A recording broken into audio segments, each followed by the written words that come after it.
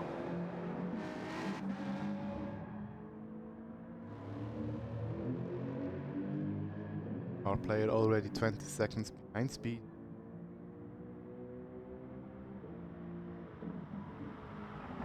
Fair to say he won't be able to keep up, but it would be cool if he can keep the car safe.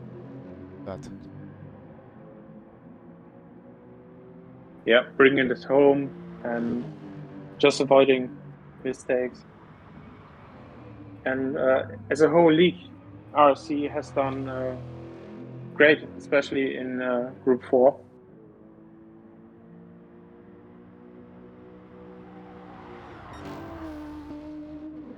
Great to see that Arix is finally competitive after having big troubles. I think the last 2 stints at least in Group 4.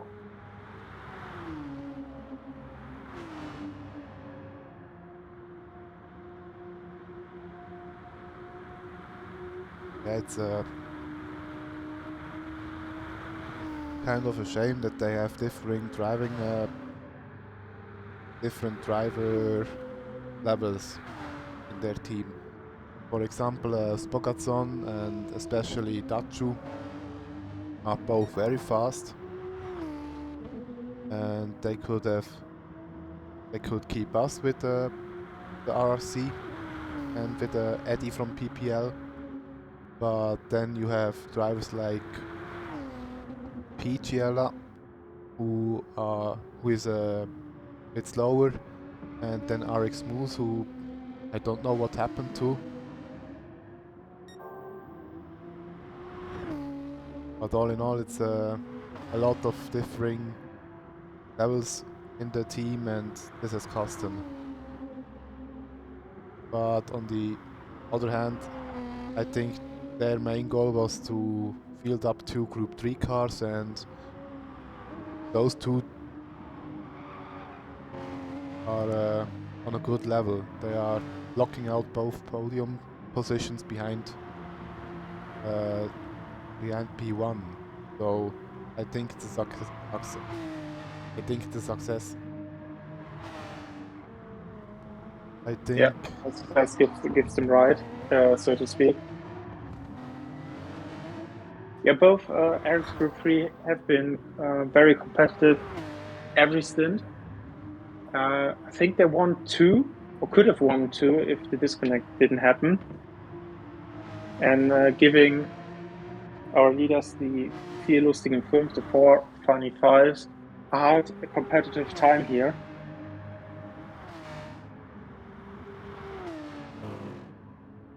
At the moment, Brinsley driving away. 3 seconds now the gap. It's not huge, but it's also again an indicator that the pace advantage is with Brinsley and not with Arix. Dachu obviously has made a mistake and has engine damage. Don't know what happened here. And Speedy has now taken the lead in the Group 4 class with Nuschel behind him. And Nuschel has a penalty of 2.4 seconds. Interesting, because Nuschel was far away, so maybe it was just cutting corner. I hope there was no involvement between Dachu making a mistake and coming back on track, something like this. Definitely a really unfortunate position to have an engine damage this early into the lap. That would cost him a lot of time, and the pace seemed to be evenly matched between Dachu, Neutral, and Speedy. So it will be hard work to come back from that. Our player also has a bit damage, but it's only at the rear. Don't know what happened here. Unfortunately, we can't look at all drivers at once.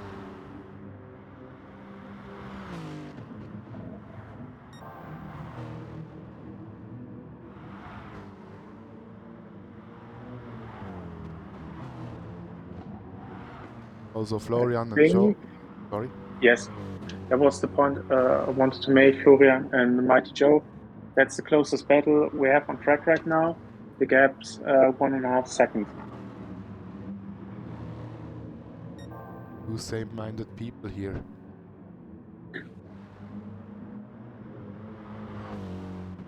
One of the strengths of PPL in all stints was that they are good in avoiding mistakes, not allowing them many mistakes, not necessarily having the best pace, but with keeping it consistent.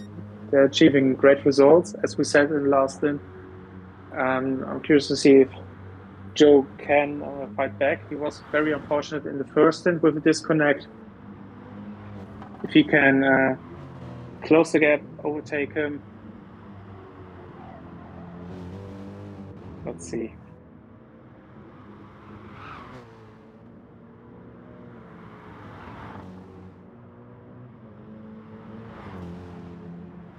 Definitely not close enough for this lap, though.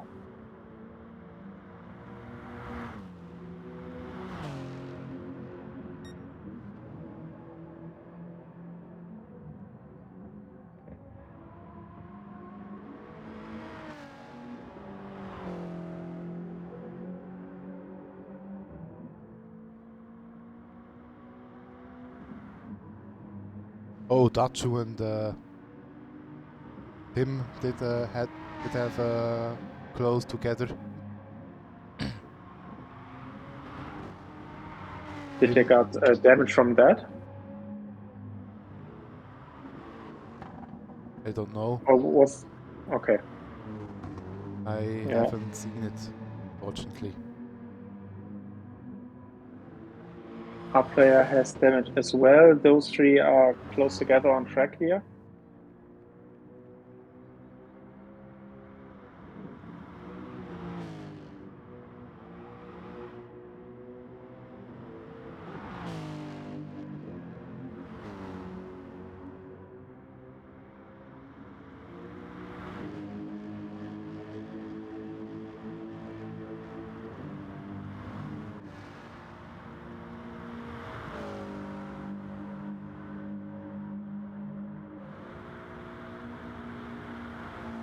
I'm looking at Nussel right now. He has to increase his penalty pretty soon.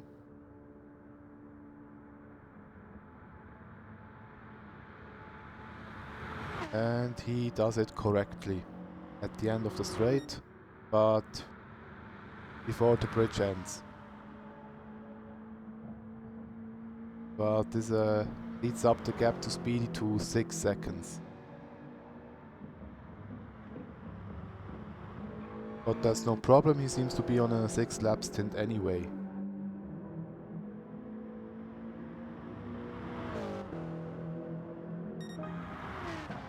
Speedy on the other hand, he looks like he will drive a 5 lap stint. Yeah. Using more fuel. I know you have driven the cars. I haven't. Is fuel saving necessary to do 6 lap? And if yes, to what extent?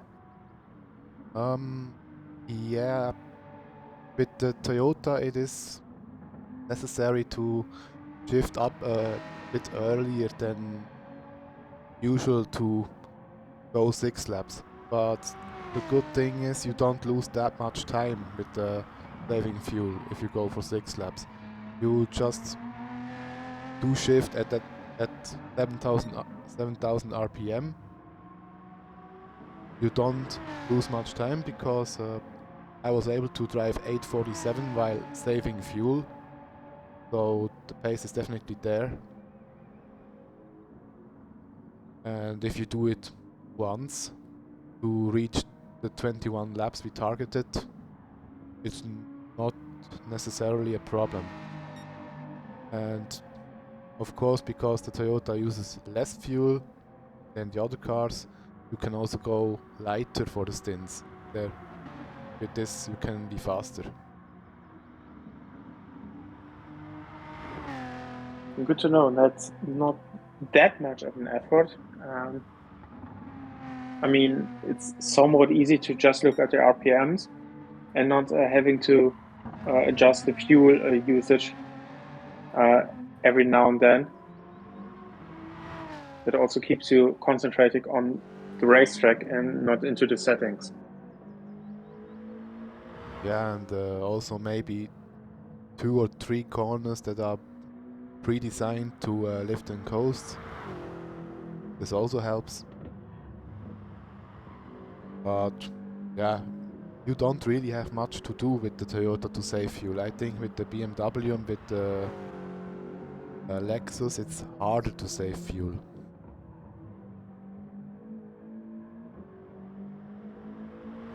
Looking at the BMW, Joe and Florian still 1.5 seconds apart. No change here. If we look at fuel and tires, we see that the Lexus of Joe has used more fuel, more tires than Florian. Florian's been a bit more friendly to the tires. Yeah, I think the BMW is a good car on its tires if driven correctly. It's kind of a long boat, but the Lexus is that too. And also, especially in the Nordschleife, the Lexus is a bit more aggressive than the BMW. So if I could choose between those two, I would choose the M6.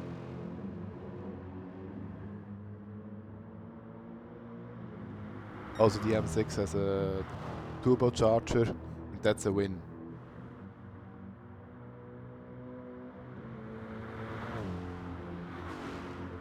You have tested both cars, and I wasn't too happy with the Lexus.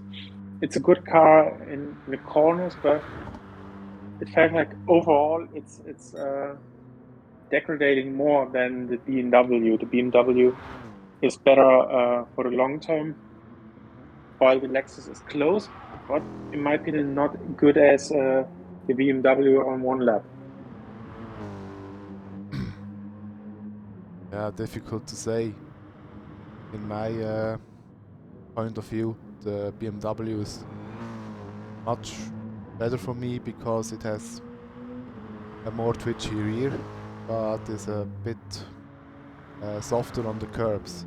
And on the Nordschleife, this is very important. Twitchy on the rear, so oversteer is good, understeer is bad. Understood. Yes. And again, the Lexus is very hard. It's very hard over curbs. That's why I don't like to use it on this circuit. Yes, that's really an advantage of the BMW. The suspension feels softer than the Lexus. And bumps, and as you said, obviously curbs are less of a problem for this car.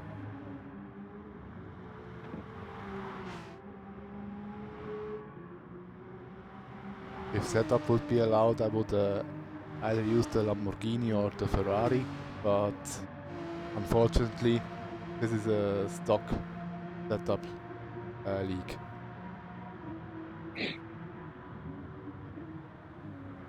Yeah, we can talk about it once GT7 is out. What we're going to change, what do we have to adapt, and maybe we can change this too. We can discuss that. Yeah, we need to see. Yeah, but the Ferrari with a stock setup, especially here on the Nordschleife, that's a mad mission. That's a suicide mission. The stock setup is horrible. You have extreme wear on the rears, and the car is very twitchy. But but in case of the Ferrari, it's a characteristic of the car. Even with the setup, you won't lose the twitchiness.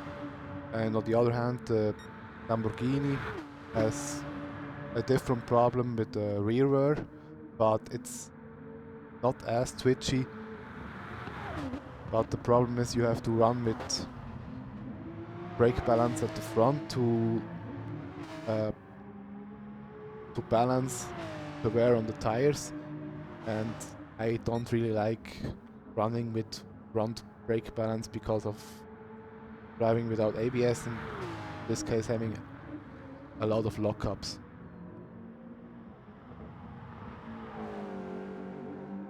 But the Lamborghini with a good setup is chef's kiss. Never liked this car because of the oversteer, but yeah, I think we discussed that. I think our driving styles are pretty much contrary.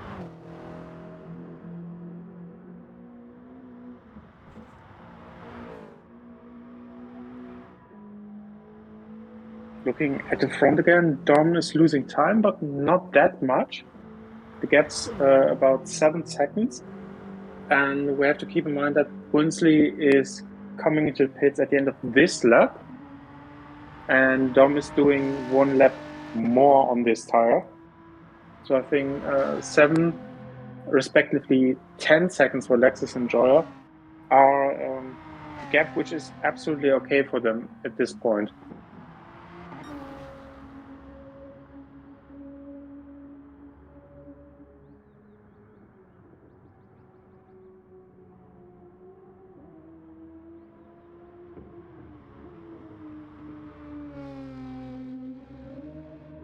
"15 seconds behind that is Vanessa in 4th position, Flo and Joe in 5 and 6. Flo managed to get away a bit because Joe had a slower lap time in 8:19. And in Group 4, we have Speedy in the lead. He is 10 seconds ahead of Nuschel. Our player is in 3rd position in class, but he has 55 seconds, almost a minute worth of gap time to Nuschel. And in last position in class is Dachu after the engine damage and really slow lap time.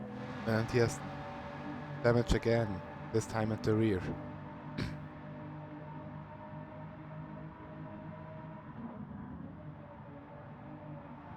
And in P10 we have Tim, and for some reason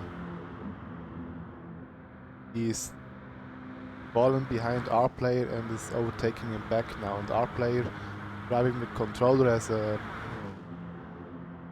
whole lot to do to keep the car straight. That's where you can differ wheel players and controller players, because again, our player has to correct every second, keep the car straight, and with the wheel you can just tilt it in a slight angle and you're driving straight. To be honest, I wouldn't want to go back to a controller. If I was about to race and my steering wheel wouldn't work, I wouldn't go back to controller to race. I couldn't. I wouldn't have the precision or any consistency to do that. But there is a few cases where the controller is better. For example, doing liveries. Obviously, yeah. For non-racing things, obviously, yeah, I have to agree. Our player definitely is giving Tim a hard time. Tim finally passed the Group 4 car. Tim has a whole lot to do to keep the car on the road. I think our player has less problems. But what they're doing now, this is completely unnecessary. They're Bit fighting interesting each for other. us as viewers, but yeah, they're just losing time. After you, no, after you, after you, maybe. Yeah, driving side by side. Yeah, it doesn't help that Tim always has to correct the car. And to be fair, it's not our player's fault that Tim is that low in a car that is much faster. Yeah, great. Wow. But we can see that Tim is having a very hard time with this car.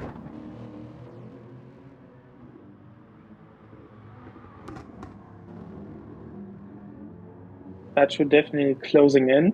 The gap is coming down.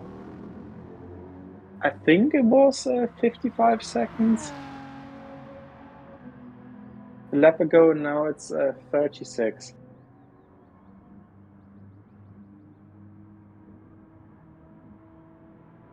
Yeah, now it's 27 seconds, 26 to Tim.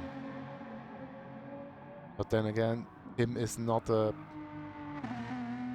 Tim is not an opponent.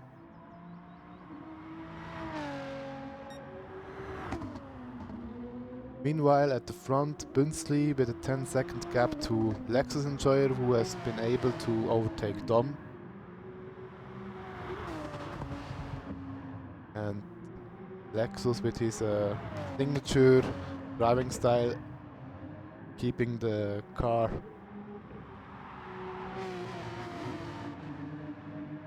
in a drift all the time, but still being fast as hell.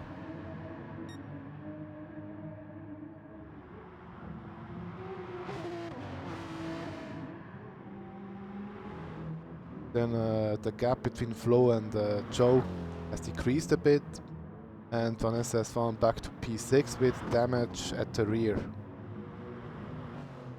Obviously made a little mistake and has to pit that lap anyway.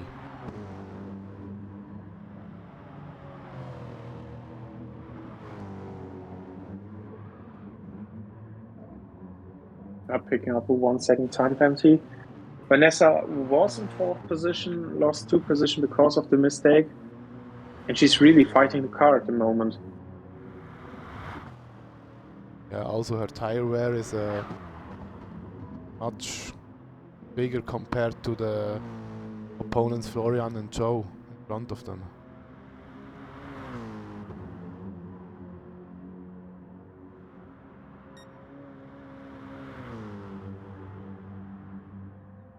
Didi 10 seconds in front of Nuschel, but then again Nuschel still driving good pace, but looking for a 6-lap stint. Tim has overtaken back our player.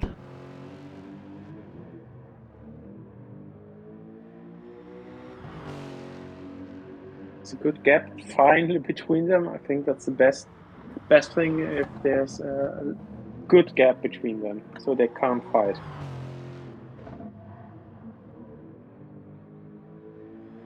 Definitely. Brinsley now finally in the pit lane. 4 laps done. He's losing the lead temporarily, as both Eric's drivers are going for 1 more lap in this stint. Just driving out of the box and an 804 2 times. That guy's a machine.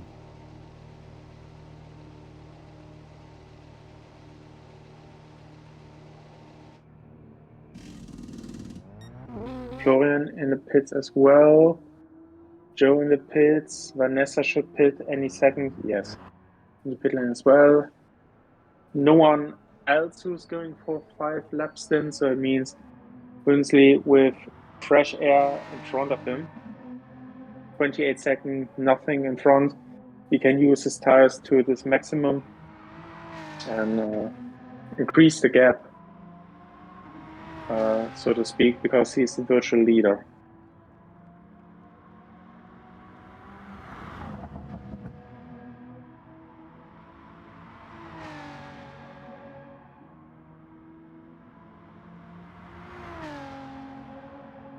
In the meantime, Nuschel came a bit closer to Speedy, gained a bit of time. Speedy with about 1/4 left of fuel. I don't think we see more than 5 laps from him. Should be very close on fuel, in fact. And Nuschel should be able to do 6 but it feels like he's a bit short too. Maybe just this is not displayed right. You can't trust the fuel indicator completely. He's on a good level. I think he's still at about 37 or 38 liters. I think this should absolutely work for 6 laps. And Nordschleife is on a personal best. And is complaining on the RRC server that the car feels odd.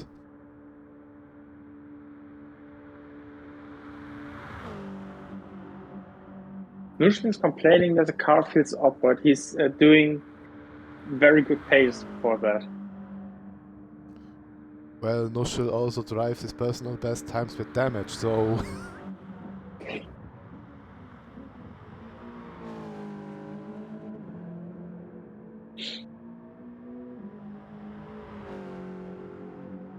I don't know how seriously you can take this.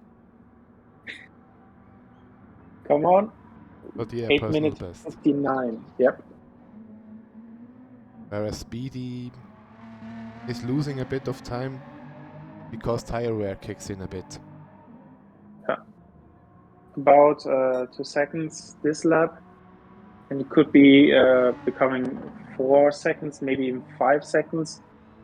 So the gap is coming down a lot. It's going to be very close between those two. Then Speedy will pit at the end of this lap, while Nushu is to do one more lap and save one pit stop. So this is not only a battle on track, but a battle of strategies as well. About our player, I don't know if he goes for a 5-lap stint or a 4-lap stint.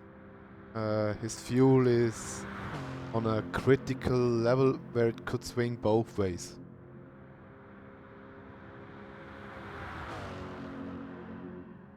I told him he should go for 4-lap stints to be more safe, because he drives with automatic and he has a tendency to have a lot of tire wear, but we'll see. It seems he's going into the pits, and he can also repair his damage. On a side note, 9:11.9 with damage is a good time.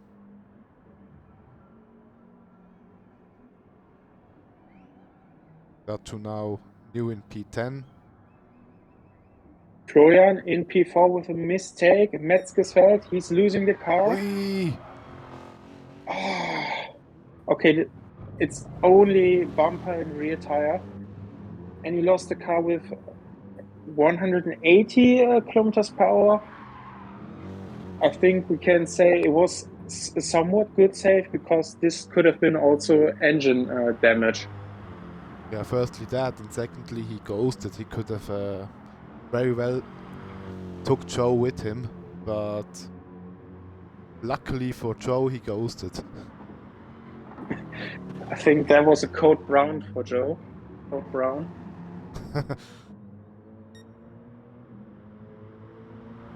And finally Vanessa is about to get a free position. Yeah, at the next pit stop he is also ordering a new overall.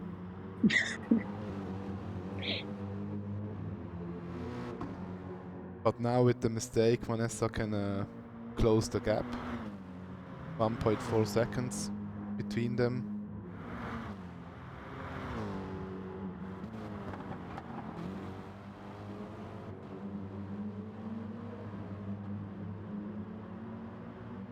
I would say Vanessa has a pretty aggressive driving style. Car Yeah, is she's always very hard sideways. on her tires. At the end of the stint, she's losing the most time because of the tires. Yeah, not anyone can drive as gentle as you are currently. The right person says this.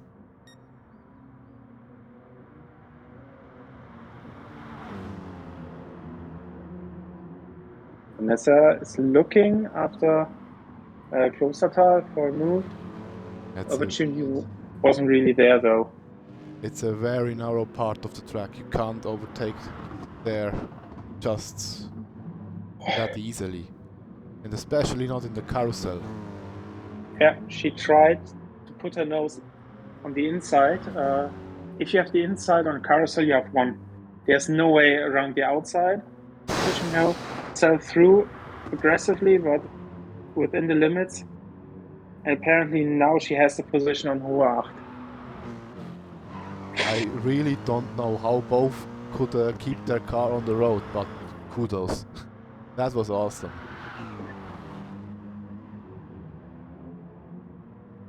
I thought they would lose it. In the carousel was a moment, and the corner after that. Yeah, great job. I gotta say, she has bigger balls than I have.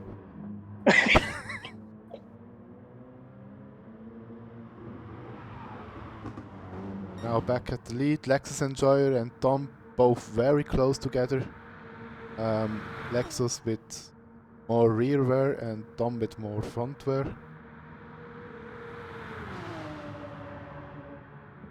I think both need to pit now. Fuel is virtually the same level, maybe Lexus with 1 liter more. Oh, even 3. Okay.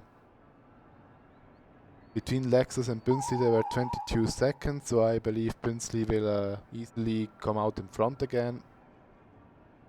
Yes, the But gap should be 15 to 20 seconds. and obviously the Old Force India guys are the pit stop crew of Lexus Enjoyer. That's really close to the original overalls. Well done.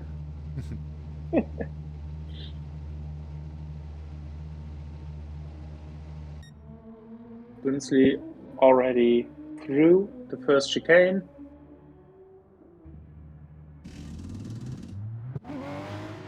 And Lexus in P2 and Dom in P3.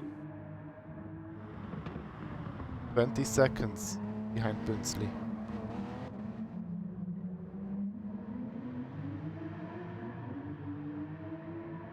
But it's interesting because both RX guys are also fighting for position themselves. They are very close together. I think it's only 10 or 20 seconds. Yeah, you're absolutely right. The gap, I think, was below 10 seconds or below 15 seconds, definitely, after 18 hours of racing time. So they have to work together in a way to minimize time loss against Brinsley for the stint. But in a way, every one of them is driving their own race for their own team to get the best possible position in the overall standings.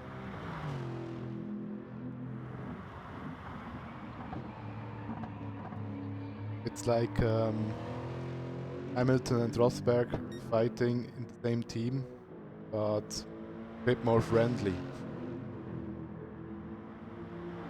I do not want to see any Hamilton Rosberg driving here today. Please no. Florian is overtaken back Vanessa. Maybe Vanessa has made a mistake. But at the moment that's the position. And in Group 4, Nuschel and Speedy fighting together. Nuschel now past Speedy.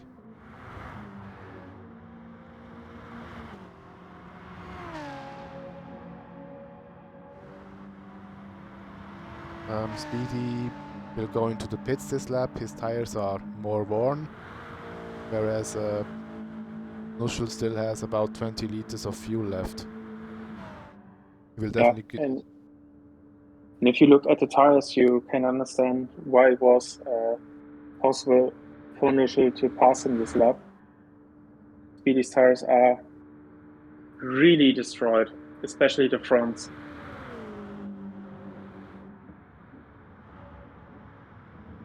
Oh, that's okay. I think you have never seen Danger Cop driving. That was a completely different level also. When a Danger Cup was driving, after 5 laps, the front tires, were 1/2 thirds.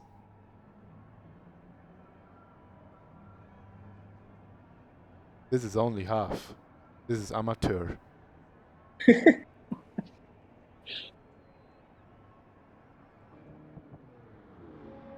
Dachu now 44 seconds in front of our player, even though he has damage and is driving slower than he could.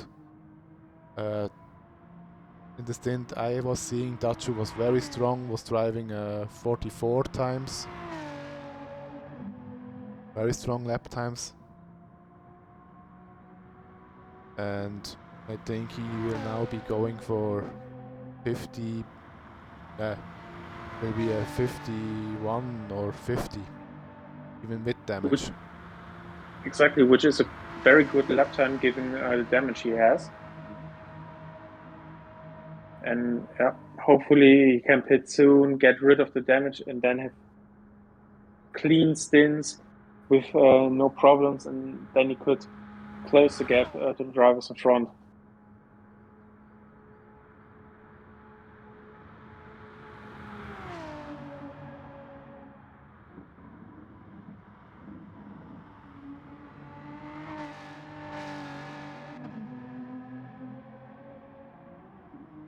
But he's already going into the pits. Earlier than I expected. Okay, could at least two more laps done, likely even 3. It says, okay, I'm losing too much time with this damage. I have to repair this properly. Or maybe he has the same mantra as me and says, yeah, I can't do 21 laps anyway, so I try 5 lap stints and try to have the best lap times possible.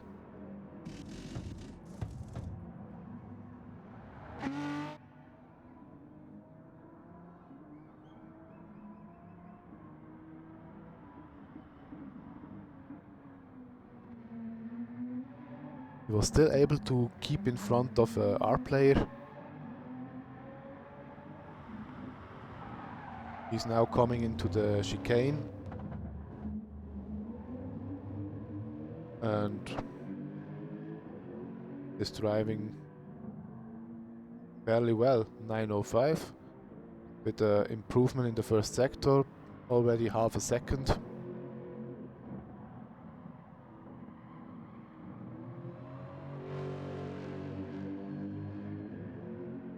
It's looking okay. I think he's about on the same pace as Masma. Now back at the front, we have Bünstli, 24 seconds in front of Lexus Enjoyer.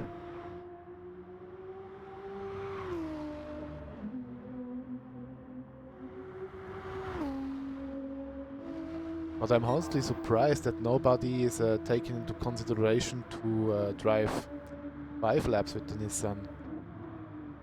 I thought this car is good on fuel and good on tires. Why not going 5 laps?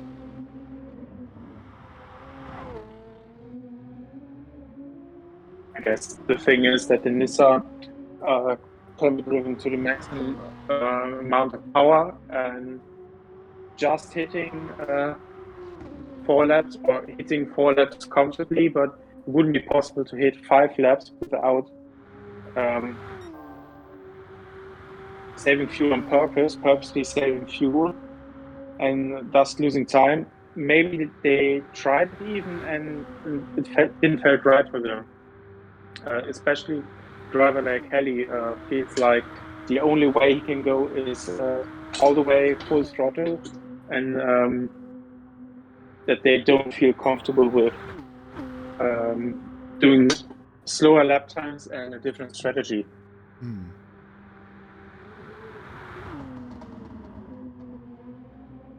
That's difficult to say. Normally you practice and then you decide which strategy is better for you. You want to go aggressive for better lap times, or if you want to go a bit slower, but being faster on the long run. Normally, in 90% of the cases for me, it's the long run choice, and only very rarely it's the aggressive approach choice. Their quick lap times and success definitely gives them right that they are successful with that strategy. So I'm not sure what's the better strategy, to be honest. There can't be much in between those.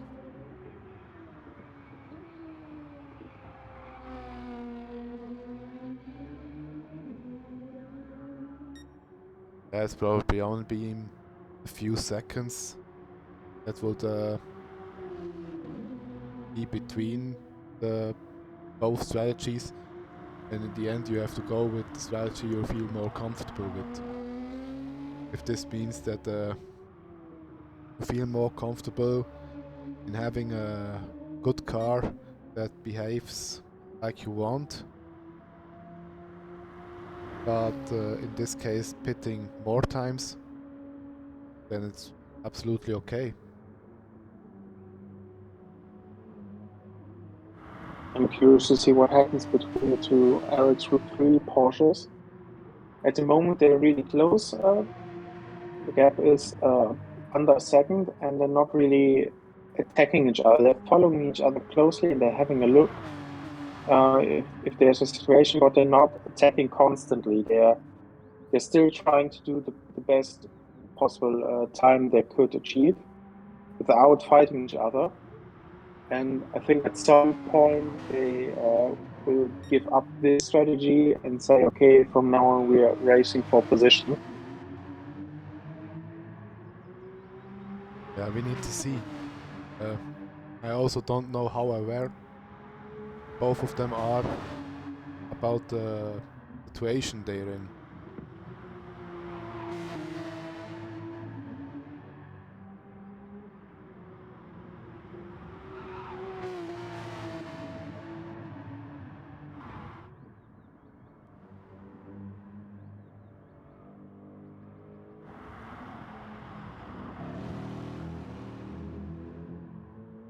Florian is now in P6. He has lost further time because he's staying out with damage.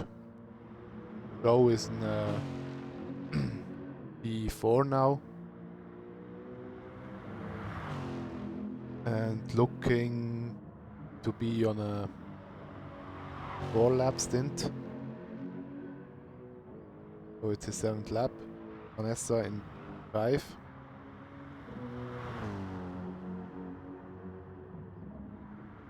I don't know exactly where she lost the time.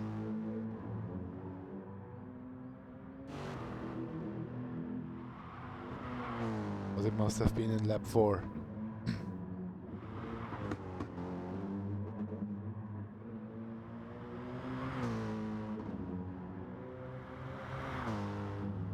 It's really impressive how aggressive she drives, always going over the curbs, and the car is hopping through every corner. I think If you change to Nuschel and Speedy, Nuschel's in the lead, but has to serve a time penalty now of 2 seconds. And after that, Speedy should be close the gap, maybe even able to overtake Nuschel. I'm getting a here right now, and now Nuschel is burning the penalty. Gap coming down. It used to be 4.5, 5 seconds, and now we see below 3 seconds, below 2 seconds. interesting is that Nuschel went into the pits as well, even though he looked like he was being on a 6-lap stint.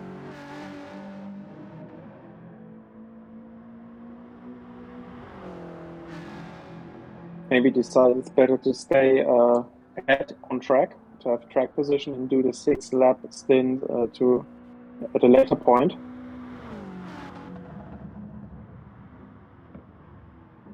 Let's see, or he is speculating that he's going to do 20 instead of 21 laps.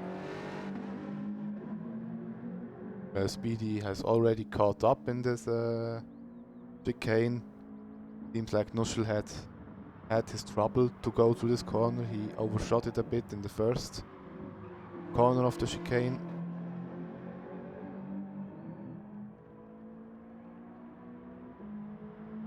But on the other hand, the BMW is accelerating faster than the Toyota.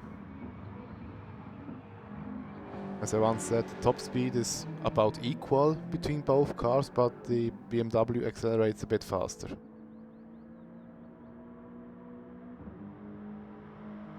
Schumacher. There's an overtaking opportunity here and before the chicane. Giga BMW behind the Supra. It's a GT86. It's not a Supra. Call it the Supra. Still not a Supra.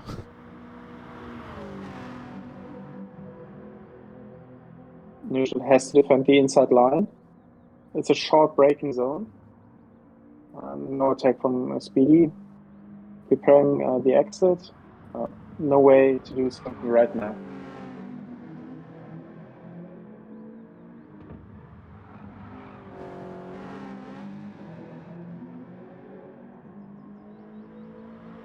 This is the part of the circuit where Nuschel should gain his time in the corners.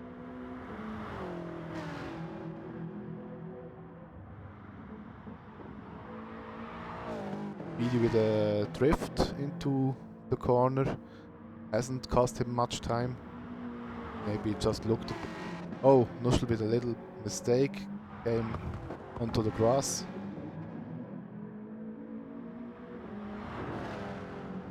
And now both are very close together. But in this section you don't really want to overtake. It's very difficult and narrow. Exactly. Flugplatz, a quick corner. There's really just one line. And you would lose a lot of momentum if you try something which is not working.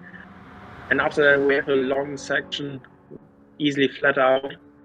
He can prepare himself through Schwedenkreuz and maybe do something in the braking zone before Arenberg. Not quite.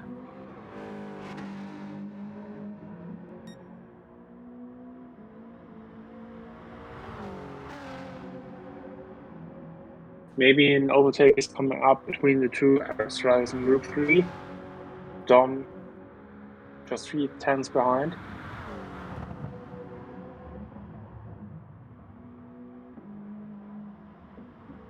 He's not gaining anything on the straight, so maybe he's saving fuel, not looking to overtake or attack Lexus Enjoyer.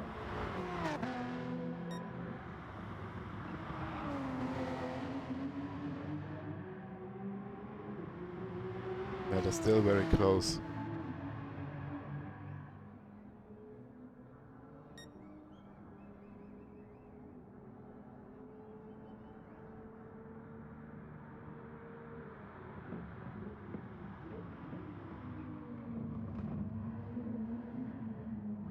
"26 seconds behind Bünzli." So yeah, Bünzli is able to extend his gap to the other cars a bit.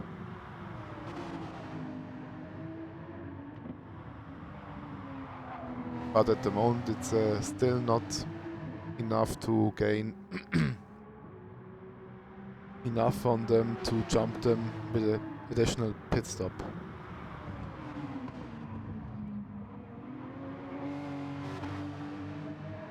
Yeah, Bünzli is on a good way. If you look, if he can continue this in the next hour, he should have an advantage out of 50 seconds, which would be enough, just enough for one additional pit stop.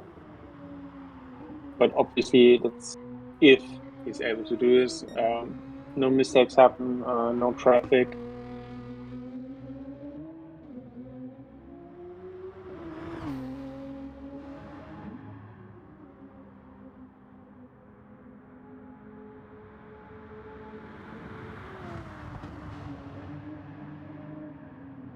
Flo is in pit lane. damage to the bumper, rear bumper, and rear left tire.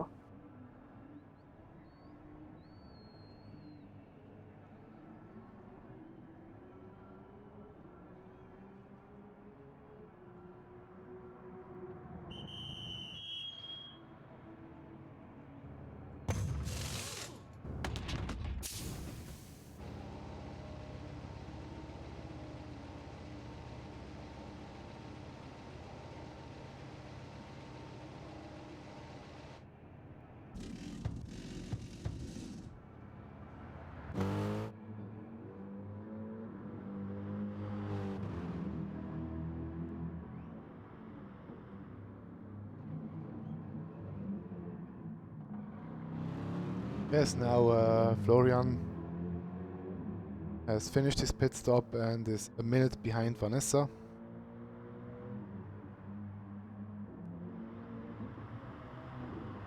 And she, on the other hand, is closing in on Joe.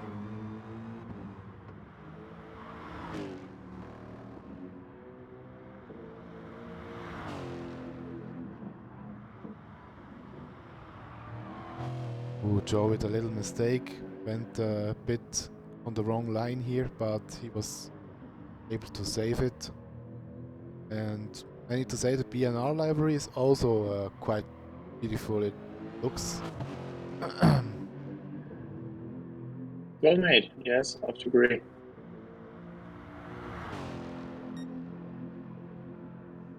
what is the word I wanted to say? It looks a bit like a Erlkönig. At least on the white side.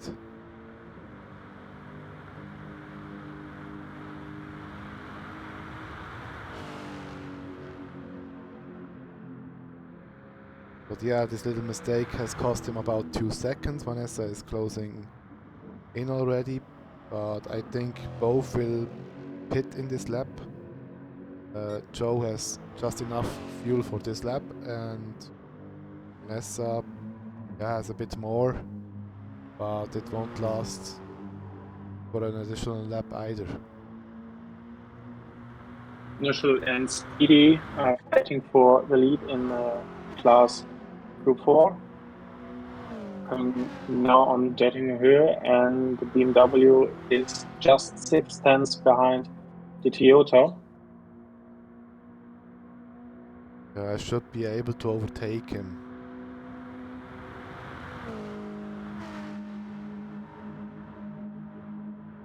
But it seems like Speedy doesn't want to do that.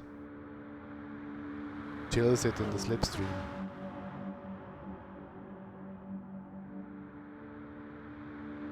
Yes, no attack, no move from the BMW driver. Here, maybe preparing a good exit to do it on the start-finish line, so that Nigel doesn't have a good chance to counterattack, but there's a mistake from Speedy. No damage luckily, but it has cost time.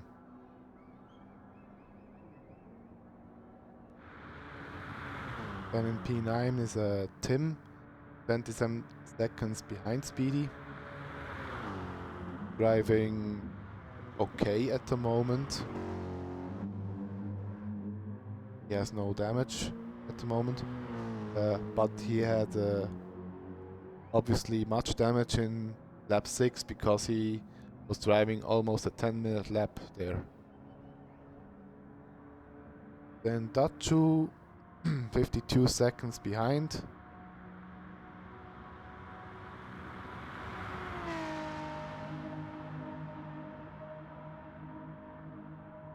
Is now driving the pace that he usually drives, but is still far behind. Yeah. His last lap was an out lap, 8 minutes 42. Nevertheless, that seems like a quick lap. I'm curious to see what the timer says when he crosses the line now. Should be a high 40,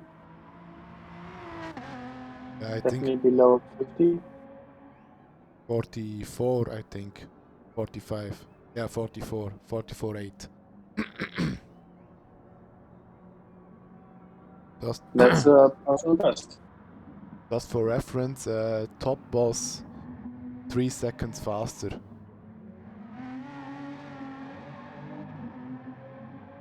But Top was driving with less fuel. And then in P11 we have our player with a personal best time of 9:07. Driving without damage, so props to him. 4 seconds behind his fastest time.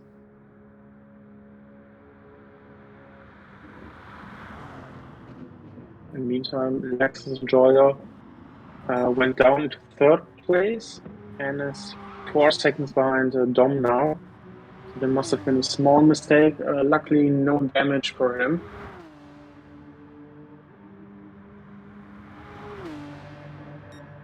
Meanwhile, Bünzli will go into the pits. Hasn't gained that much time on Dom and Lexus. Maybe his tires were showing signs of getting slower.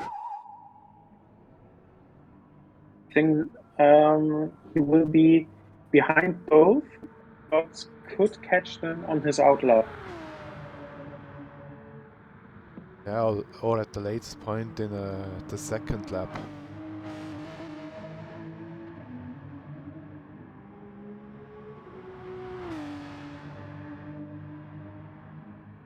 Dom into the lead, and Lexus Enjoyer now on start finish line should jump Bünzli as well.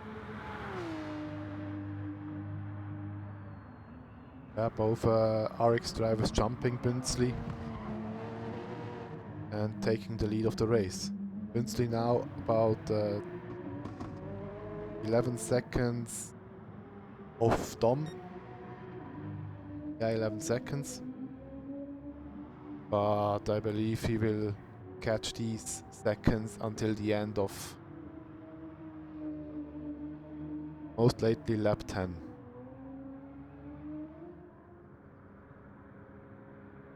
Joe is losing time against Vanessa. Vanessa is already 2 seconds behind.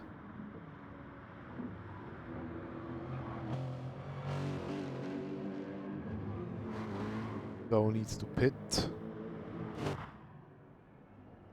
So does Vanessa. Vanessa's following him.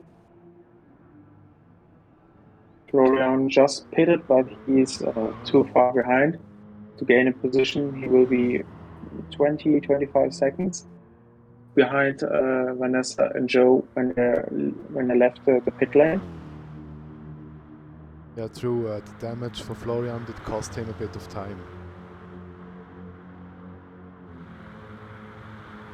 Ah, good that you watch for the comments. I somehow forgot them.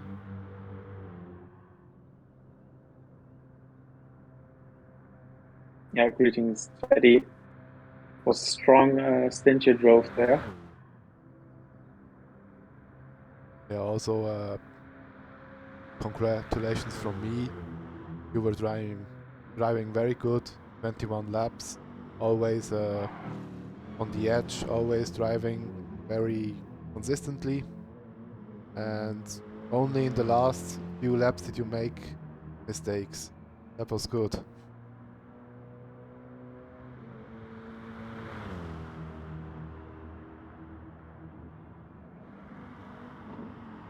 Bünzli already closing the gap, below 6 seconds now. Do you think Erics is trying to do something strategic here with holding him up a bit more than they usually would, so that Dom can drive away with, I don't know, maybe a handful of extra seconds? Ooh, difficult to say. I would say if the chance is there and you can block him barely and just by existing, then they will. But I don't think they will do anything outside of the rulebook.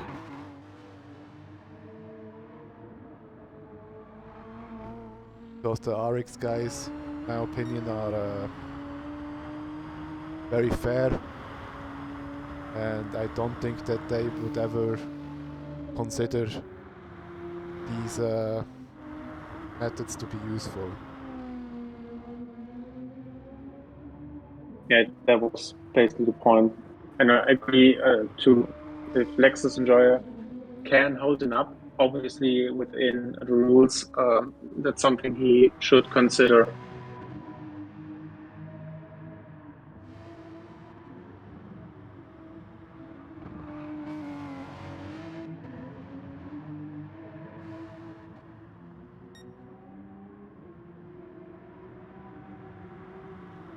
Vanessa and Joe, P4 and P5 is close battle, and also Nishal and Speedy for 7 and 8 lead in group 4 right now.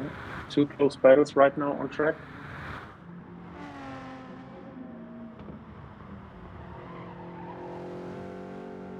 Yeah, Nuschel with the 849, he's pushing himself, and he is driving the same pace.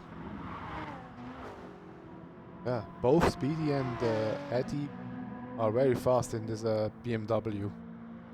We didn't consider this car because we thought it has a hole in its tank. This bad? You think it was this bad?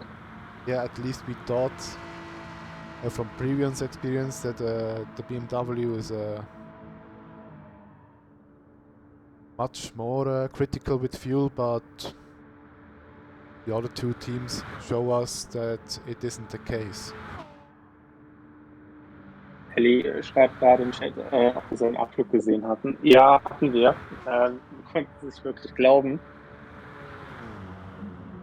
Da kannst du ganz gemütlich fahren und dann musst du mal, keine Ahnung, die schnellste Runde rausholen oder sowas. Und völlig ohne Druck haust es da nochmal in die Wand. Du musstest es ja nochmal spannend machen, oder?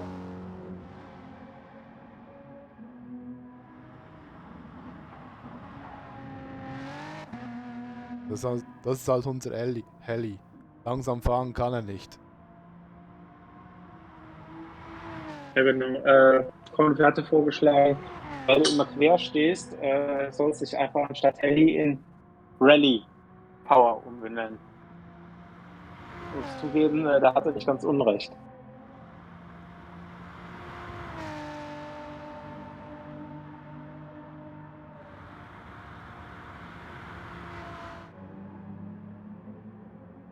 Tim is recovering. Sorry. Yeah. Tim is recovering. He's doing 827s now. 2 times in a row. Has no damage. Higher wear looks okay. And if you can keep it together for a longer period of time, he could come in front of the Group 4 cars, which should definitely be a goal for a Group 3 driver. There's nothing worse to be beaten in a Group 3 car by a Group 4 car. Lexus in second position has a time penalty and probably has to give up the position because of that. We lose a lot of momentum, and maybe this is enough for Brinsley to get past him.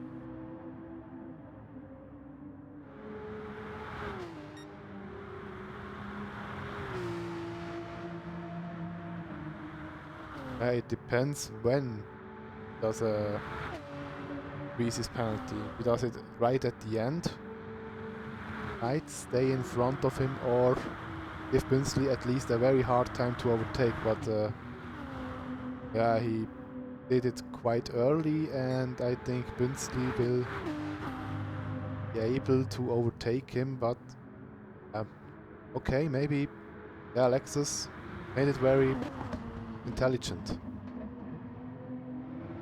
He was ghosting and stopped being ghosted at the right time, so he was blocking the racing line.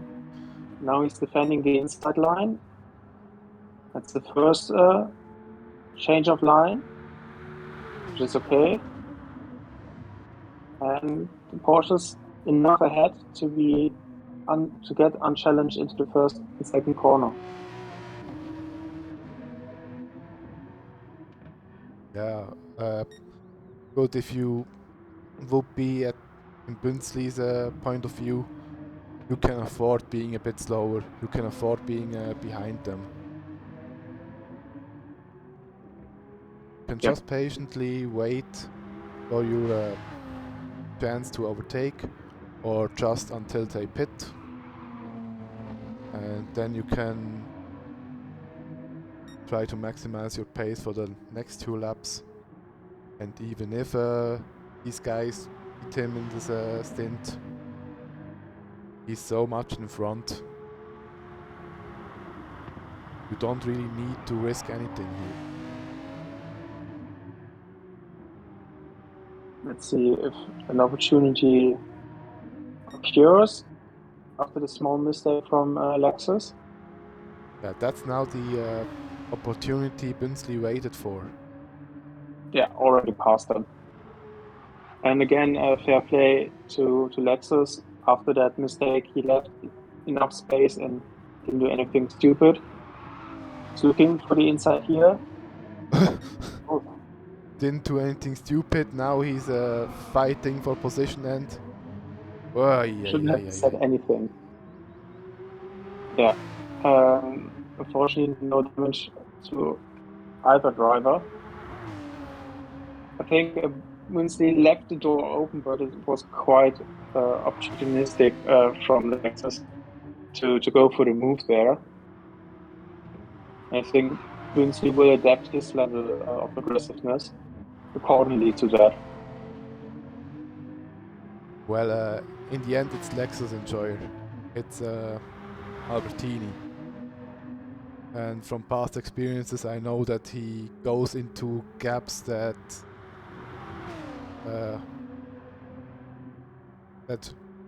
exist, even if it's only for a fraction of a millisecond. But now Bünzli should be passed. Just cover the inside line. Bit of hard work. And I think Eric Stom gained about 4 to 5 seconds because of this. That's true.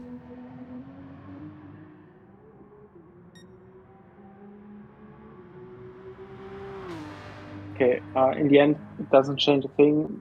In my opinion, it was a bit over the top aggressive, but Winsley now finally through. And at the end of this lap, Eric Stom has to pit anyway. And he should be able to extend the gap, so that the next time he's going to pit, he should stay ahead of both Eric's drivers. That must be the goal. By the way, Vanessa has finally overtaken Joe. He's now 3 seconds in front of him.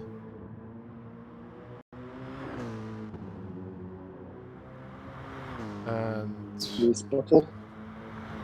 Gloria 8:12, 8:4. Yeah, was a slow lap from Joe. Maybe also a mistake involved.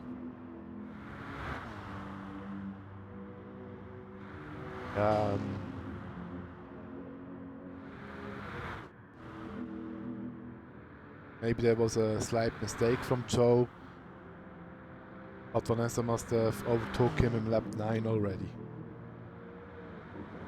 Okay. Bushel now 5 seconds in front of Speedy.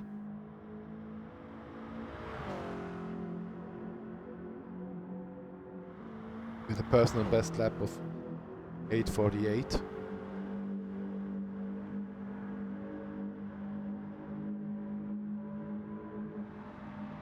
Speedy not far behind, 8:49, also good pace. And Dachu 1 minute, 13 behind. We'll go into the pits in lap 10, as it seems. Whereas our player has gone into the pits in lap 8 and is looking to go for a 4-stop strategy with 4 lap stints each. There's nothing much you can do when you're driving with an automatic.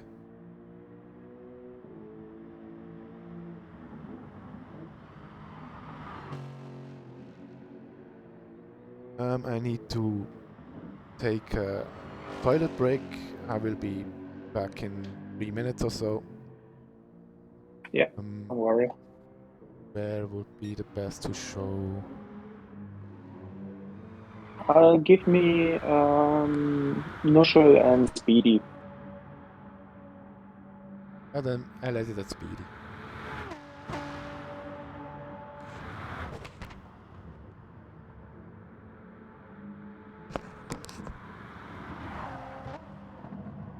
Both Nuschel and Speedy are entering the 10th lap, and I assume they will going to pit.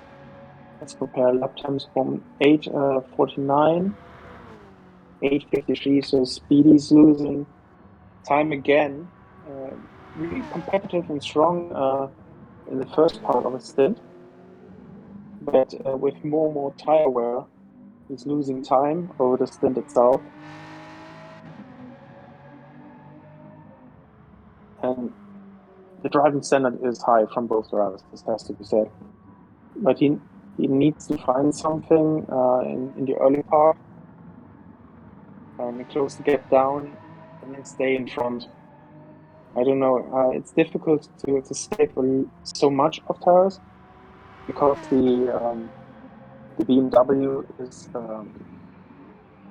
much different to the Toyota in front. The Toyota has less engine power, but it's I think maybe 150, 200 kilos lighter. There's a huge difference between those two. So that's the reason why it's relatively easy for Nordschleife to be gentle to the tires. And as you can see, over the course of the stint, his lap times didn't really change much. Pretty much the same time over and over again. 8:52, this was the outlap, and then 49, 48, and another 49. BD, on the other hand, had a 49, 49, and 53. So decent lap times, good lap times, and then losing time in lap 4, and now in lap 5 he is going to lose even more time. In the meantime, I'm jumping to the leaders of Group 3. Winsley finally back into the lead because both Eric's driver, Eric's Dom, and Lexus Enjoy are in the pit lane. Difference between those two are 10 seconds.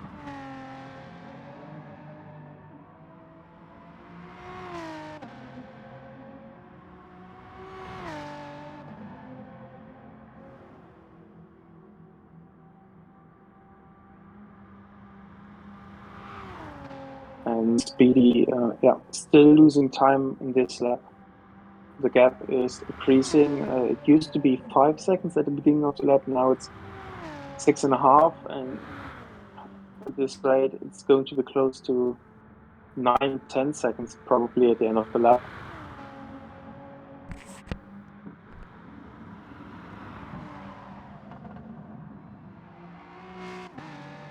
Gap from Eric's Dom to Winsley is 35 seconds, and about 45 are needed to stay ahead of the pit stop. Has anything special happened? Du hast nichts verpasst. Die 2 Alex-Fahrer waren an der Box, Winsley wieder in der Führung, und bei Speedy und Nuschel ist nichts passiert. Okay.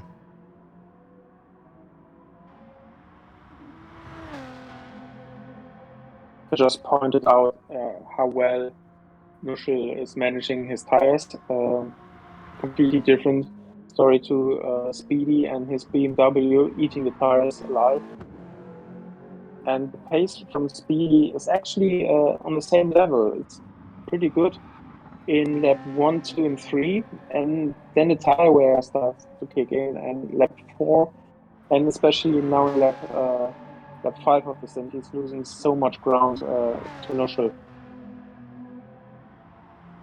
Yeah, that's a thing we discovered with the Toyota as well, because it's very light. It is very kind to the tires. That's why we chose it. Not necessarily because of the pace difference, but because of fuel and tire advantages. And also because all 4 drivers of us liked it. Yeah, it's definitely one of the most important things, that the car is not only quick, but you feel comfortable with that car, especially in such a long race and on a difficult track like the Nordschleife. You have to be to feel comfortable with the car to get the maximum out and avoid mistakes. Yeah, definitely. Now 35 seconds between Bünzli and Tom.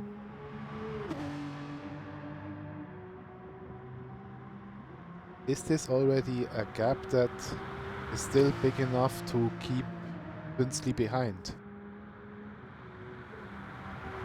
No, I think Dom needs 10 more seconds. Winsley needs 10 more seconds to Dom to stay in the lead when he's going to pit in 1.5 laps.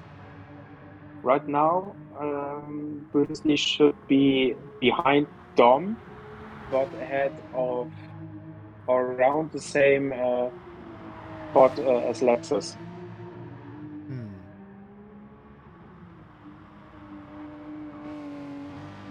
Uh, Eddie is riding with the BMW. Tire wear kicks in lap 5.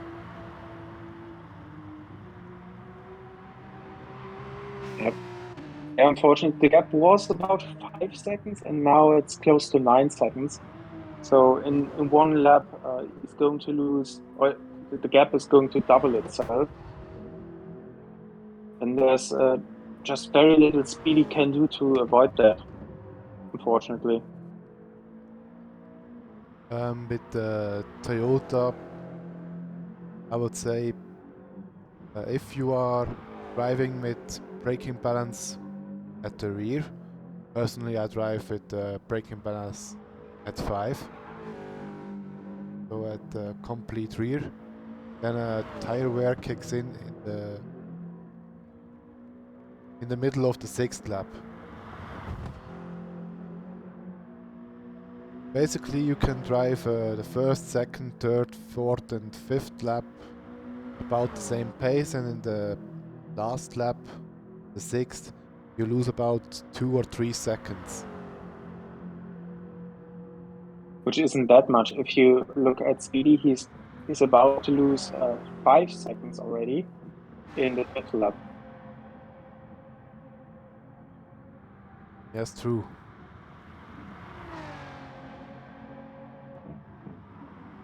But we also need to say that Eddie was able to keep his tires a bit better together than Speedy. And especially keeps them better together than a Danger Cup.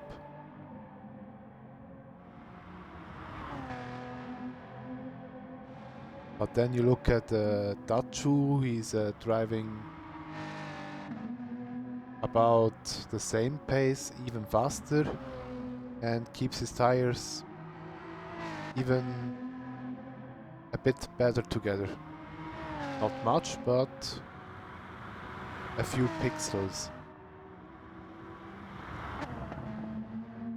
This can be noticeable. Dachu will soon get a visit from Bünzli. He will be lapped after half distance.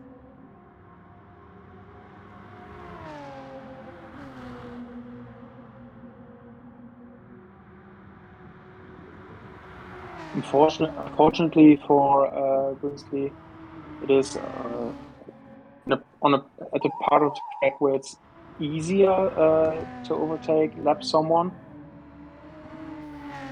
Yeah, and that shoe also made some space. Yeah, definitely could make the life a bit more challenging for Winsley, but fair behavior. Both Nuschel and Speedy now in the pits. Nuschel with more fuel than Speedy, even though he started with less. He had about 10 seconds, 10 and a half when he entered the pits. And now I'm curious how much more gap he will have after the pit stop, because he refuels. He refueled up to about 90 liters, and Speedy refueled fully. He lost I about think 3 seconds due to pits yes, because taking more fuel. yeah, it's about 6 or 7 liters per second, so it makes sense.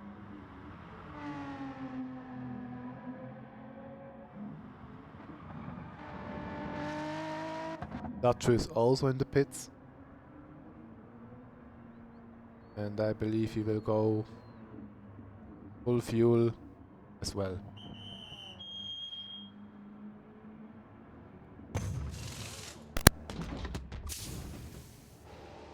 Winsley and Dom stays about 36 seconds, which is unfortunately for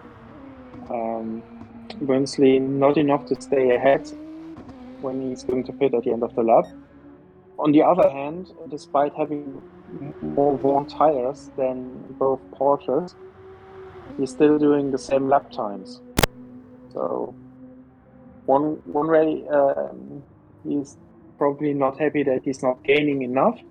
On the other hand, he's driving with material which should be slower, and he's doing similar lap times.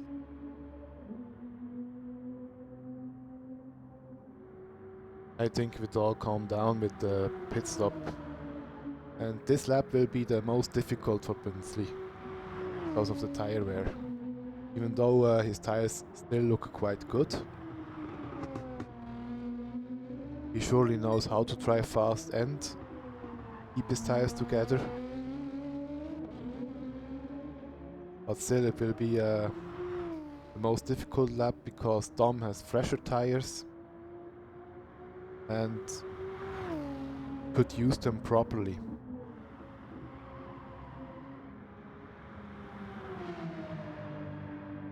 Strong outlaps from both drivers, 8:05 and 8:04, doing what they have to do to keep Winsley behind when he is going for his third pit stop. Dom even with an improved sector time that is even faster than Winsley's time.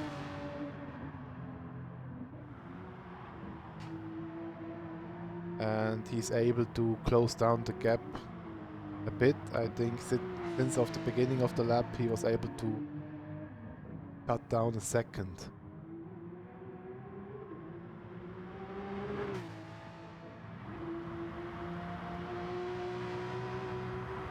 Yeah, pushing it on this circuit is something that is really, really difficult because you can never somehow get a lap together that is best sectors everywhere. Yeah, this is true. I think 14 independent sectors are here. So it's really difficult to bring a whole lap together over 8 minutes. Also, on most tracks, you can try to push a bit more for some corners, and okay, if I got it a bit wrong, there's runoff, or maybe I hit a curb or something, and nothing will happen. Maybe I lose a bit of time. If you push over the limit here, you could be soon into the grass, and then very soon after that in the barriers. and that could ruin your complete race.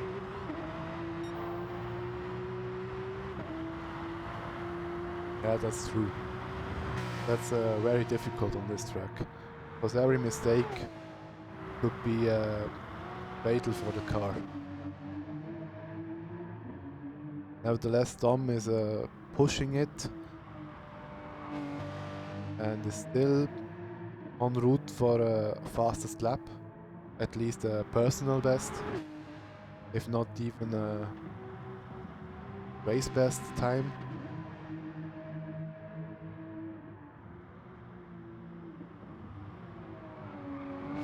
I hope I'm not cursing anything, but we have a full grid with every car in the best possible shape. No damages at the moment.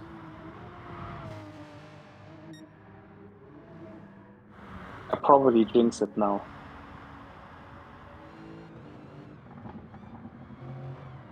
It looks good everywhere at the moment.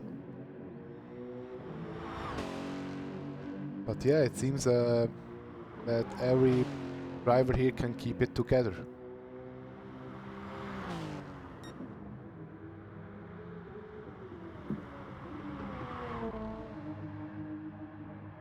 But Dom is really pushing it. He has already decreased 2 seconds of Bunsley's advantage over him. And Lexus seems to go the same pace. Yep. I think the gap between Dom and Lexus didn't change, but overall both gained 2 seconds. And with this pace, I'm sure Bunsley will be in third place again when he is about to leave the pits. I rather think it's a second, but yeah, could also be close for third.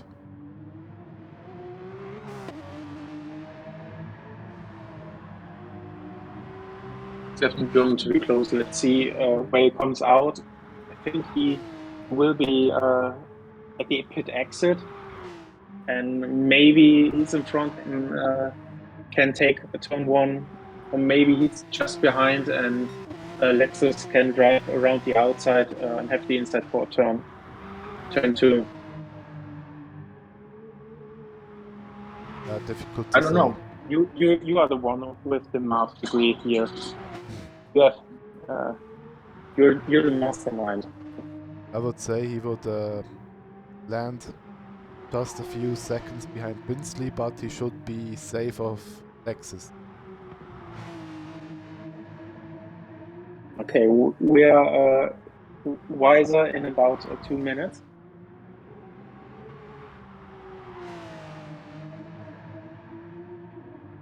Both Dom and Lexus virtually driving the same pace. Bunsley with a small mistake out of the small carousel just went into the corner with a bit too much speed and with 2 wheels on the grass.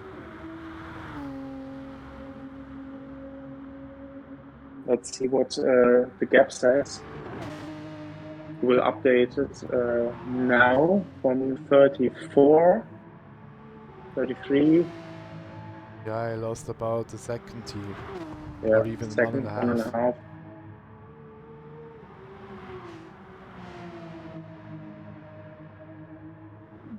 Lexus also came through to this corner.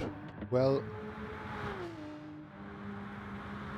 7:19 about for RX Dom, and for Lexus Enjoyer it's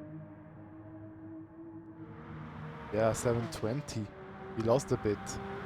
We lost a bit in the last sector. This could be very helpful for Bunsley. See, it's really close, too close to call for me. And this is really important for Bunsley because it means if he's going to behind on front, could mean like 5 to 10 seconds, and could make his life a lot easier or a lot harder. Dom now on the start finish straight. And that's gone by. personal best, 8:04.8. That's a really good time. And now we look at Bünzli, and he's coming out just in front of Lexus. Yeah, well behind, well in front. 5 seconds. Was quite safe. Did Lexus had a mistake because the lap time is 3 seconds behind Dom's lap time. Yeah, he made a mistake in the small carousel as Okay. well. Okay. That's why he lost about 2 seconds or so.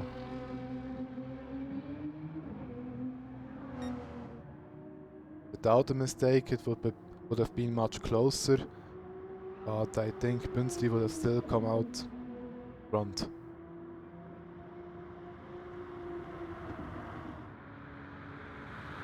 Now let's look behind the top 3. Vanessa, 1:32 behind Tom. At least for now. Yes, they go to pits. Drifting again, always drifting. Yeah, she's pushing it, definitely. So the gap will stay at 1:33. Then we look at Joe, who is 20 seconds behind her. He will go into the pits as well. So there's Florian. Florian has gained a lot of time. He was doing 8:11, 8:14, 8:15, 8:16. Also looked like 8:20.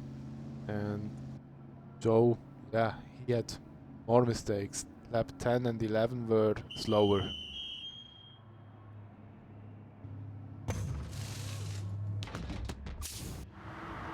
In the meantime, we reached and passed the half mark point of the stint.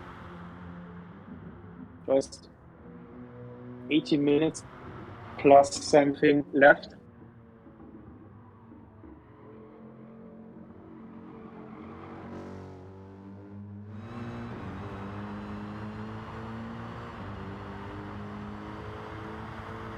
Tim being in a P7, about 5:40 behind Florian.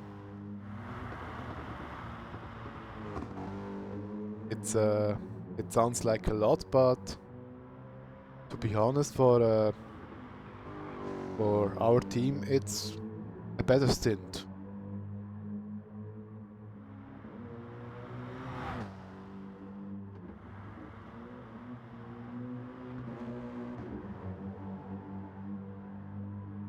Maybe you can also see that we use different sponsors for the GT3 car than for the GR4 cars.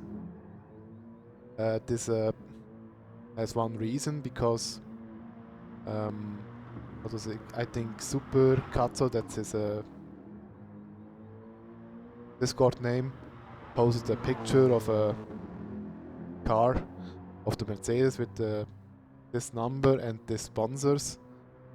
And then Nuschel and me decided to use these sponsors on this livery. Because otherwise, you can see it on the cars that Nuschel and our player drive, the GR4 class. It would be different sponsors. You have noticed that, for example, Nuschel is using, I don't know if the pronunciation is right, the H and R sponsor, which can be found on many Group 4 cars, but rarely on Group 3. So it's a bit specific also to the cars, which I think is great. What's the word? Attention to detail.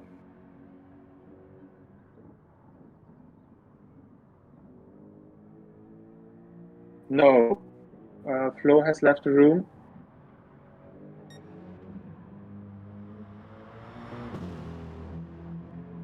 He still exists for me. Okay, for me he left. For me, Tim is now in 6th position. strange. But anyway, at least in my point of view, Flo is still in the lobby and doing good in 6th. 8.5 seconds behind Joe. I trust you. Okay, You can see it in the stream.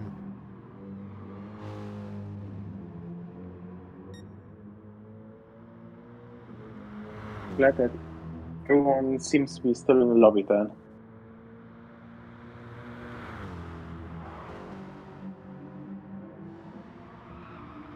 The gap between Nuschel and Speedy has increased. It's now 20 seconds. I think Nuschel is now pushing it far more than before. He's also on a personal best, maybe an 8:46 is possible.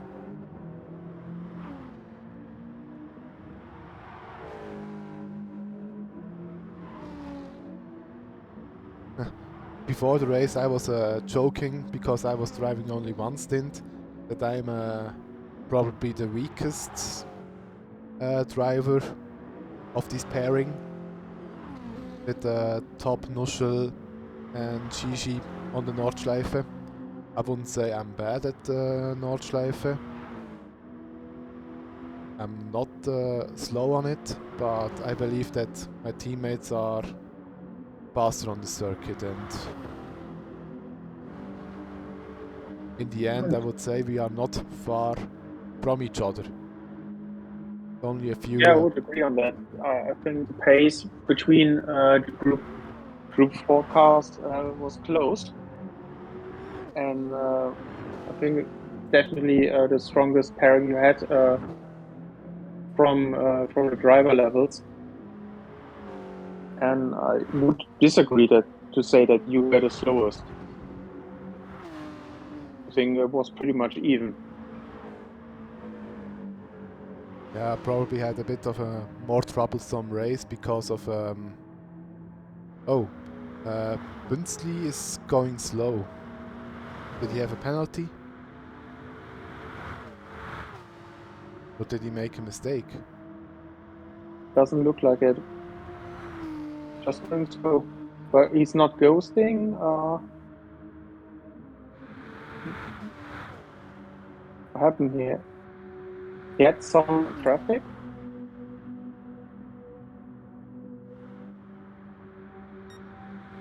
Wheel cut out for NRC.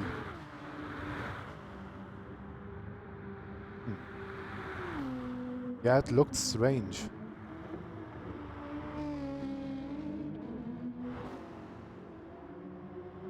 But it seems the problem has solved itself.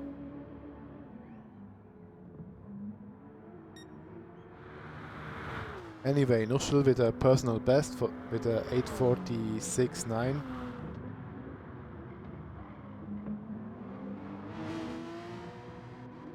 And he has to let Bünzli pass again. Or better said, Bünzli has to overtake him again, not the other way around. Yeah. Bit strange. No, there was a misunderstanding. Bünzli's in the gravel, in 4th corner. Yeah, Nuschel is now waiting. It's not necessary that he needs to wait.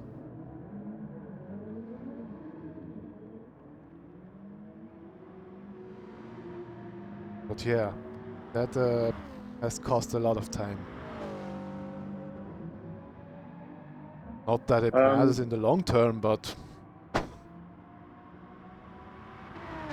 Could you just confirm if Speedy is still in the lobby, because I got a message that he disconnected as well. Speedy is still in the lobby. Okay. I think I'm stopped watching from the PlayStation and just start to watch stream, as drivers are disconnecting on my end. Yeah, strange. Are you streaming with the PS4 or PS5? I'm not streaming right now, but I'm watching over PS5. Okay. Yeah, I heard with the PS5 that there could be some problems. I also had some problems with it, with lobby crashes. You might have witnessed it in the DTM races. I was now able to solve the problems, but it seems that even though I did everything I could to avoid this, and listening to other people with PS5s that had this problem as well, it seems that it could still happen to some drivers. For example, Turbo LFAs in the last race also had a disconnect, matching the times after 25-35 minutes where the lobby crashes usually happened. That's But strangely specific. yeah, it's strange specific. He said that fixing the TV resolution to a constant 1080p or 1080p or 4K, whatever. But if you set it to a fixed resolution, it shouldn't happen anymore. Okay, I have to take a look into that later. That's very interesting.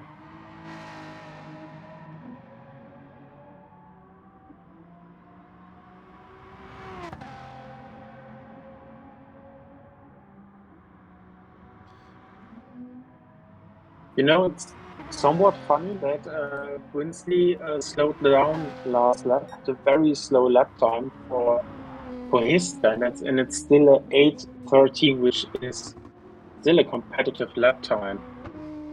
If you look along all Group 3 cars, it's still not a bad lap time. Yeah, true.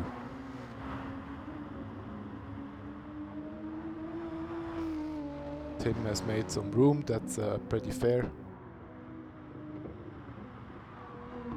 But Hello, yeah, and also Gummibear. Hello in the chat. hello. But yeah, these little mistakes have cost Bünzli dear, because now he's 24 seconds behind Dom, 13 seconds behind Lexus.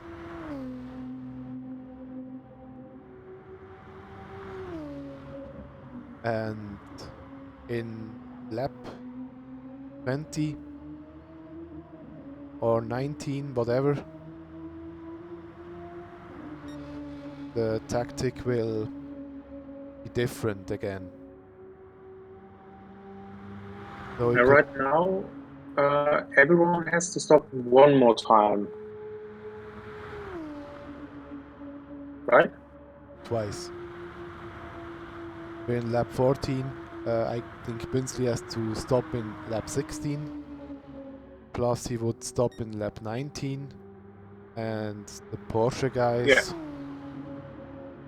You're right. They stop in one lap time. At the end of lap 15, and then go for lap 19 or lap 20. But I yeah. don't know, maybe the Porsche guys will now switch to 4 lap stints. Could also be possible, but at the yeah, Lexus Enjoyer could be on a 5 lap stint, and Dom is definitely on a 4 lap stint. Dom will pit this lap. Yeah, I see. He has used a lot more fuel than Lexus Enjoyer. He will come out behind Bünzli, but yeah, because of this lap and because of last lap, the gap is still or is going to be really much slimmer than it was before.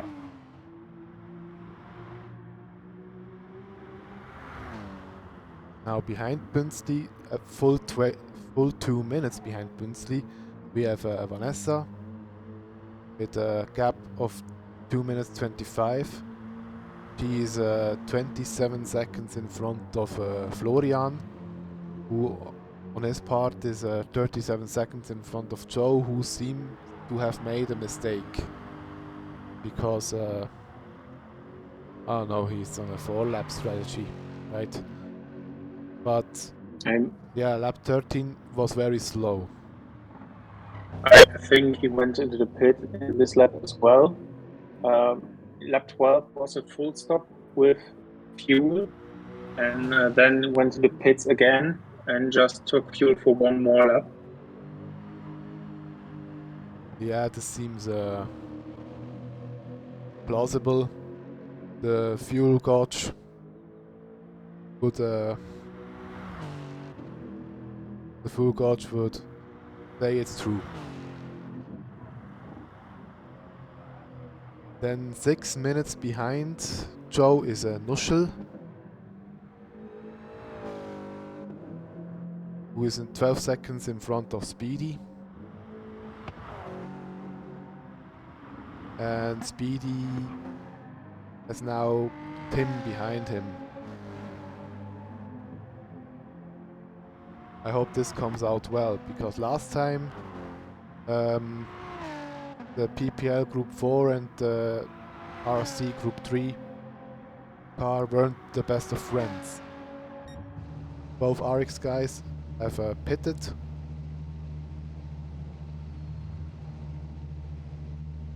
And it seems they are going for 4-lap stints now. Tim has engine damage. I didn't see how this happened. I was looking at your stream, and then on my television, and he didn't have damage before. I'm not sure if Tim and who was it, Speedy, collided, and Tim couldn't see the other driver. I'm not sure about this right now. No, it must have happened earlier, because Tim already lost 1 minute 27 or so in this lap alone. Okay. So it must have happened very early in the lap. I need more sleep, I guess. Don't say anything about that comment.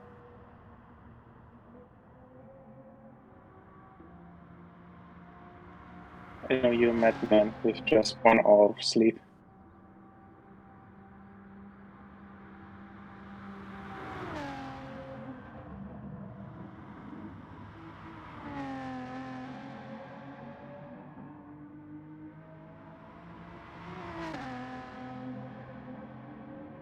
Okay, back up.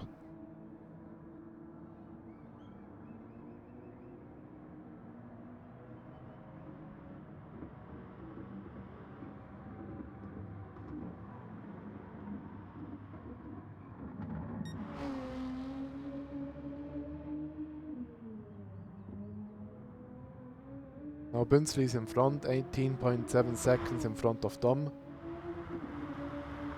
That's not exactly much. And also to Lexus Enjoyer it's 30 seconds. This won't be enough to jump them.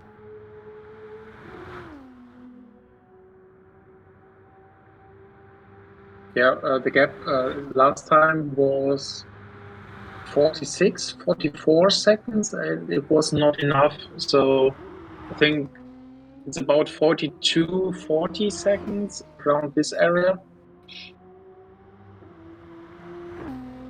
Yeah, I think this is the right amount of time you would lose if you would go for a full fuel tank.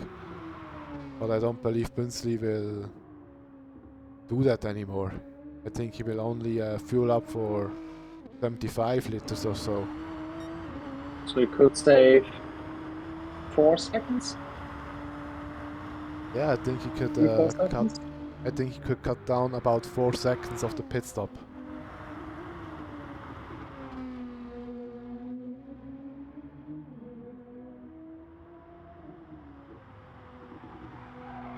And either way, at the moment it's still not enough to jump both RX drivers. And with the tire advantage they have at the moment, I don't think it's going to be easier for him to make a gap.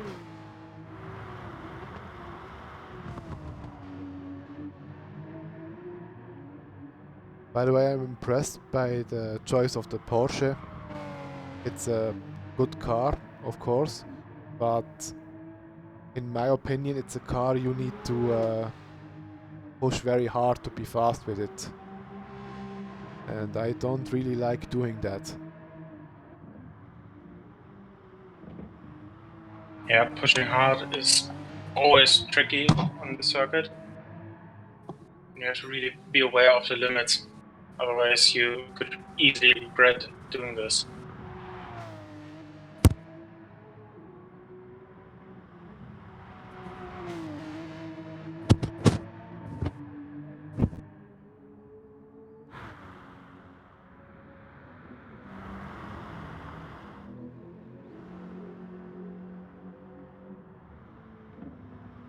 Yeah, 15 seconds is what Nordschleife has lost because of the waiting for Bünzli. A lot of time. But he's already building up a gap again. BD now 13 seconds behind. It seems he can't keep up because of tire wear. He has more fuel in the tank, but tires wise, he has used them a bit more. Take your word for it, because I cannot see Speedy myself. Alright, both PPL guys must have disappeared for you. Yep.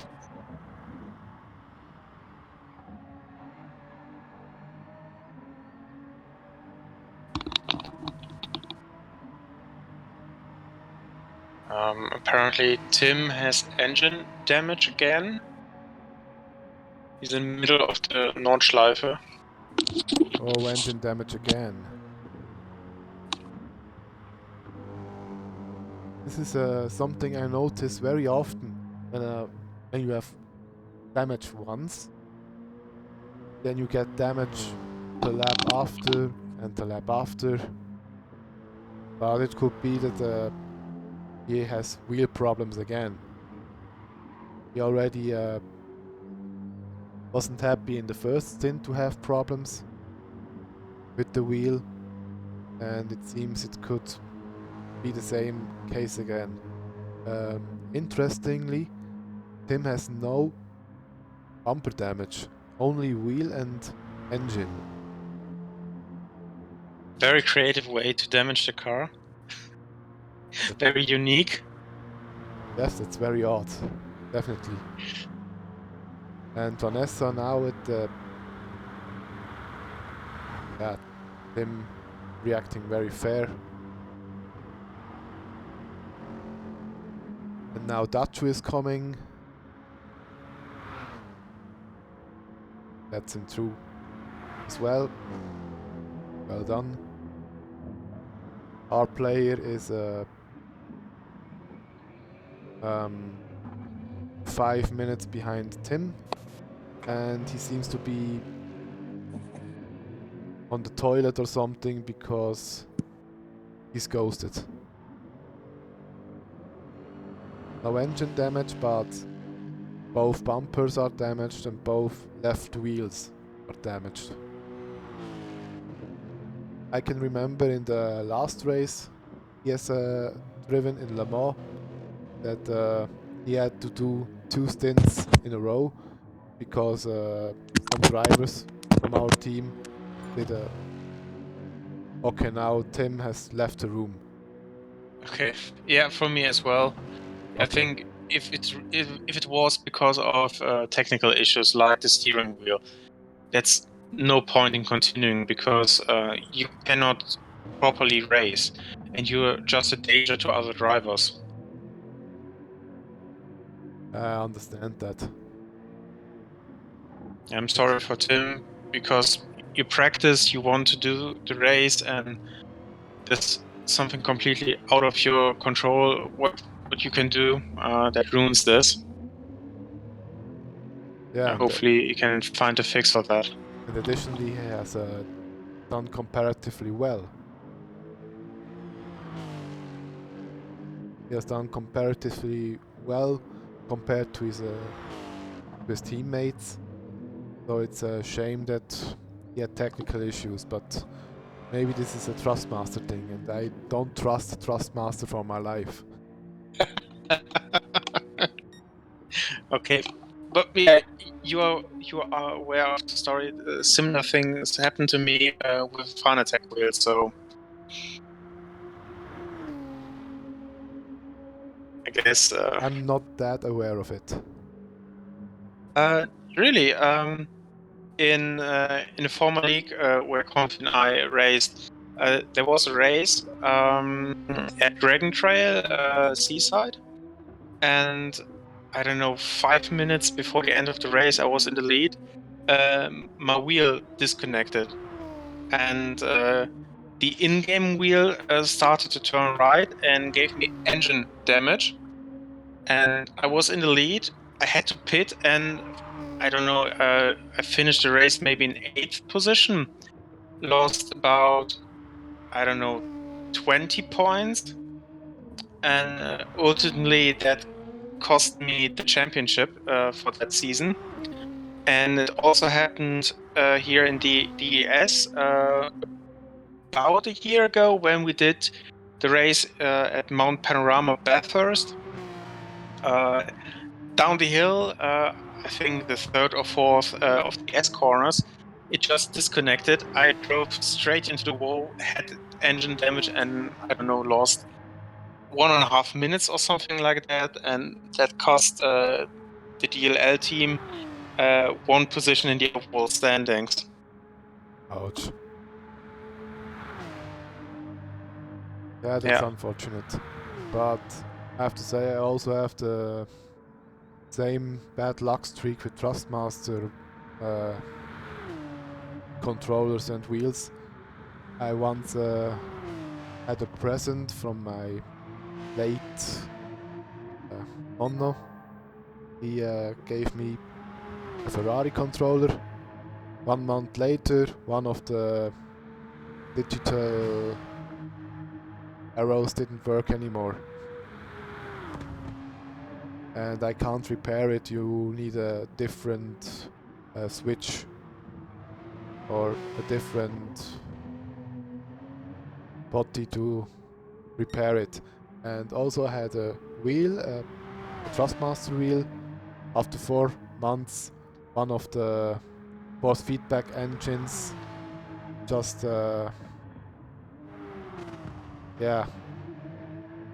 invented fire. No way. Yeah, it just smoked up, and my wheel then turned to the right constantly. And then I sent it in to repair, and they said, no, it's too expensive to repair. You get the money back. Yeah, same thing with DLL Jakal. He uses a Logitech wheel, and obviously he's a heavy user of the wheel. He's driving many hours with that wheel, and the guarantee is 2 years. And just before the 2 years are over, he goes there and says, okay, this and this is broken, which, to be fair, is true. He's not just making something up. He says, okay, this and this is broken, repair, and they say, okay, now we don't repair, that's too expensive. Here you get a new one. And he did it at least twice now. Okay, nice. That's something I can't say about Logitech wheels, because I even... Oh, Vanessa with a mistake. But she can keep the car together. That was an amazing save. I just saw the end of that. That's one of the fastest corners on the tracks. You approach with easily more than 200 kilometers per hour, and she saved it without any damage. Yeah, she touched the wall with the rear. I'm surprised she doesn't have damage. Yeah, back to the Logitech wheels. I bought the G27 many years ago. I don't know how many years ago it was, but it's still in use by my dad, and it still works fine. It's not even compatible for PS4, but I had to. So in this case, I had to buy a. Oh, now Vanessa is pushing it really hard. In this case, I had to buy an adapter that makes it compatible with the PS4, and yeah, it still works since 2 years. And with the G27, I really don't have any problems. Boss feedback works fine. Pedals work fine. The only thing that has worked down is the Tiptronic pedal shift on the right side that has no resistance anymore. But other than that, all works just fine. Okay, I think that's completely acceptable because if you say you're using that for so many years and it's been in use for many hours like that, I think that's okay to have a bit worn down in some areas. Now with the G29 and the G931, I have different issues, but it's not with the wheel itself, it's with the pedals. From the electronics or something mechanical? I think it's a bit of both. I don't know, but it seems that the potentiometers are of poor quality and need to resoldered or cleaned now and then. And after a year, it begins to flicker with the accelerator and the brakes. It's not really an issue I can solve. I have to open up the pedals, I have to clean it, I have to use a spray to make better contact, I have to resolder it, and a few months later it happens again. And sometimes I even have the issue that the brakes pull automatically to an extent. Even when I'm driving on the straights, then the brakes are putting like 10%. I don't realize it. I just realize I'm getting much slower and the other drivers overtake me. Yeah, that must be frustrating if the pedals don't give you the right input. Yeah, especially if you get braking force in a straight line.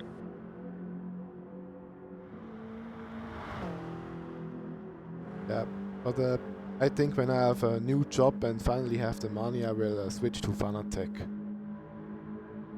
Yeah, as I said, I had problems with the wheelbase, where I think one of the gears, Zahnrad, had a loose point, which led to the problem, and I was able to get another used engine for the wheel, and since then it's working well.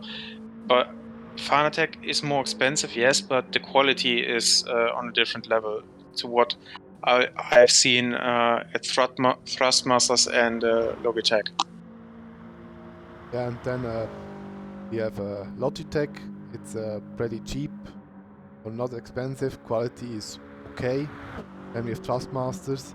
It's more expensive and quality is even worse.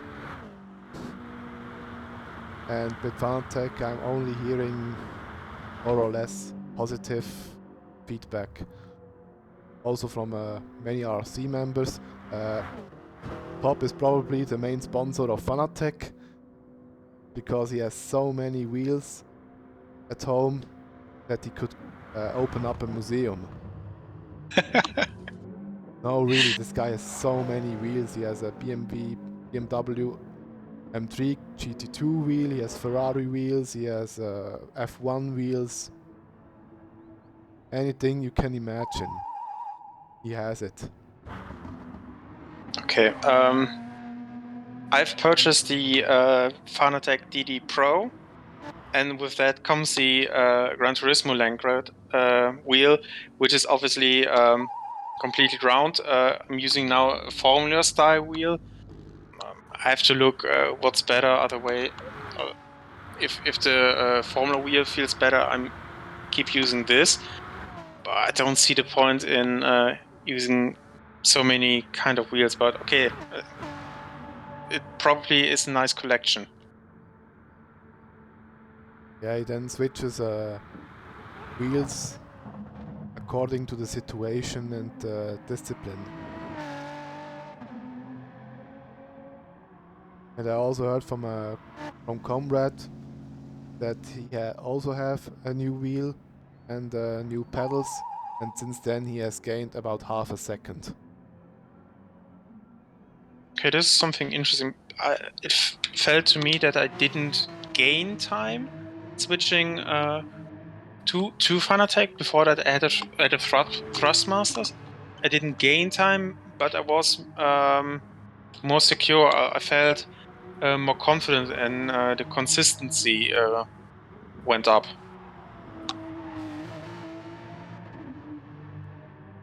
Yeah, that's something that I have a bit problems with the Logitech, but not exactly for the wheel itself, but for the pedals, because yeah, the pedals are not the best quality, and you also don't have that much force on the brake pedal that you can say you are feeling ABS. Because I'm driving without ABS normally, and more or less um, I'm remembering at which point the wheels do lock up. But I don't really have a feeling point where I could expect it. So it's more out of memory than feeling. Yes. It's not like I'm slow with that, not at all. But it's very difficult, especially with GT3 cars.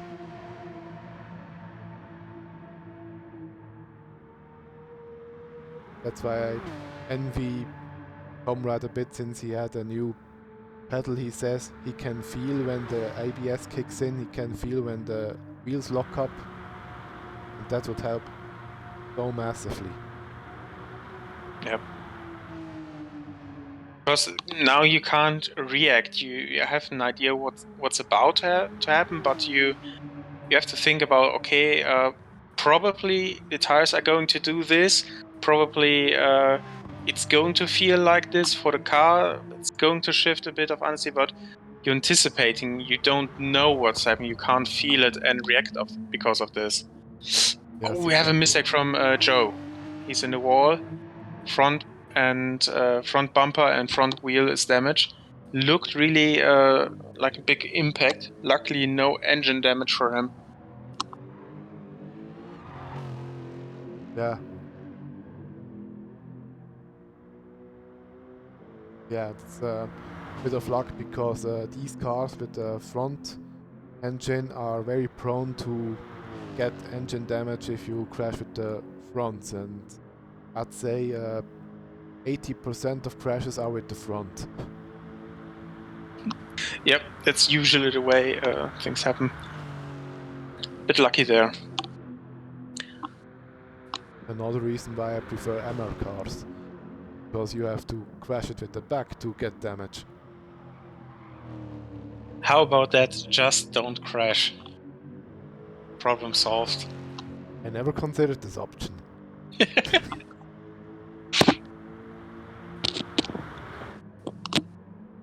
Oh, Vanessa with a mistake as well.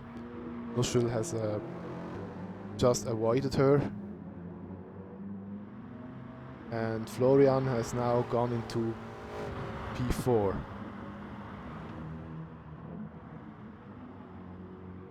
But he has to pit. Nice spin from both. Vanessa and Nuschel. Oh, something happened. Yeah, they lost control in spun and synchrony. Oh. In the meantime, Helipower wrote in chat that I don't know when he wrote that that Kevin throttle input is not working properly. Oh, that's a bad thing to happen, especially with the Nissan. The Nissan is a great car, but the throttle input with this car is a thing of its own, because there's no other car where it happens more that the car just shifts into neutral.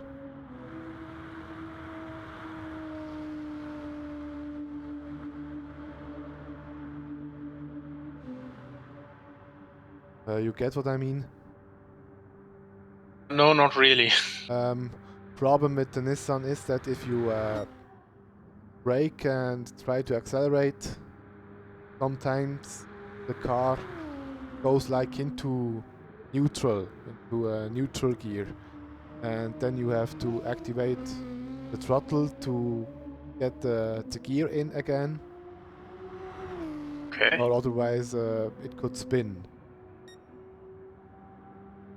The Nissan is very sensible with the rears, very sensible with the throttle.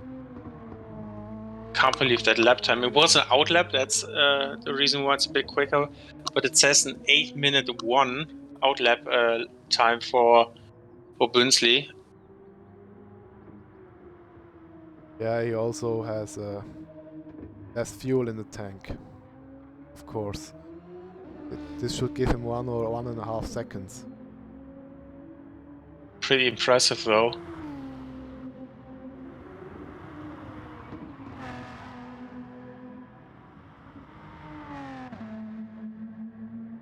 Now this will be funny. What will Speedy do? Will he go for a 6 lap stint with the BMW? Or will he stay with the 5 lap stint? At the moment, it looks like he would go 6 laps.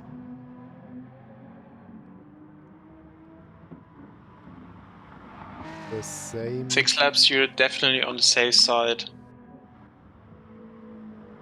No matter how many laps you're going to do. Same with Nutschel. I think he will also go for the 21st lap.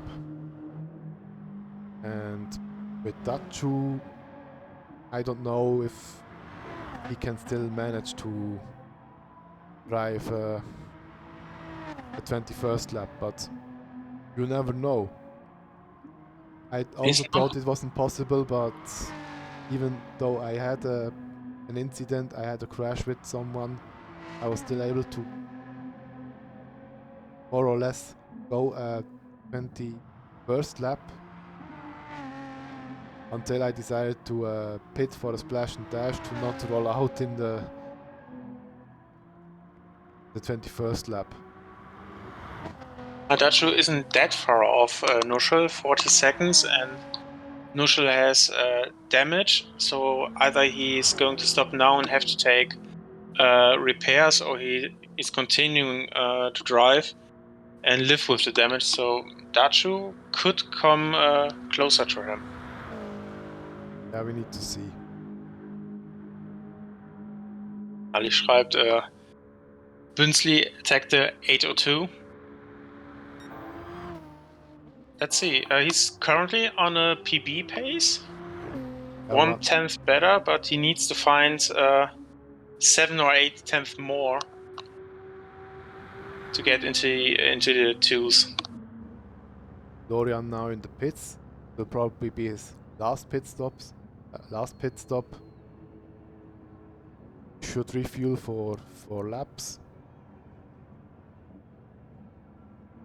Or not? No, for 5. We should go for 5 laps. Full tank. This should be enough. For Vanessa, she has to pit anyway once, and she has damage. Joe. Joe has damage as well. I don't know if he can manage 5 laps with the Lexus, but it should be possible as well.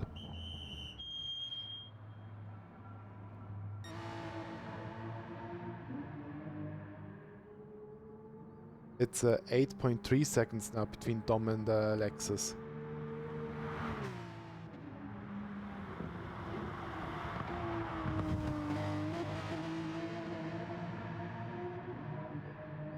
Lexus with better front tires.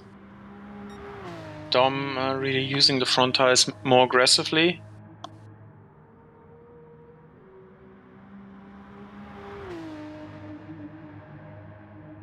And Bünzli is also only 7 seconds behind both of them. This could be a very fun final lap.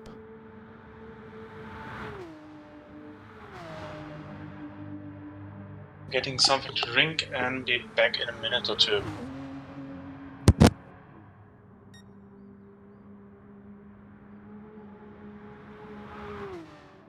Also Lexus with a personal best time of 8:04.7 in the lap before.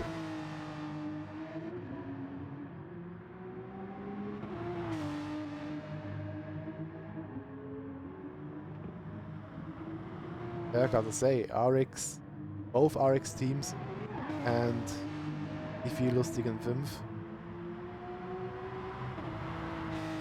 are both driving an excellent 24-hour race. Both RX teams on one level. And the lustigen 5 team with a very consistent driver lineup, all of them very strong. And not too prone for mistakes.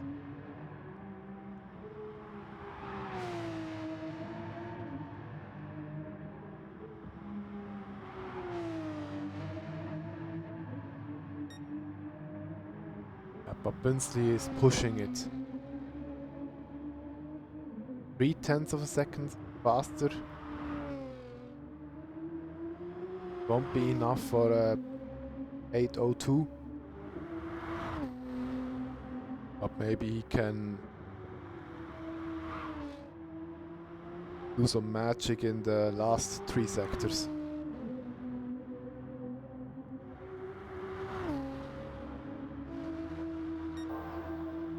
Half a second now.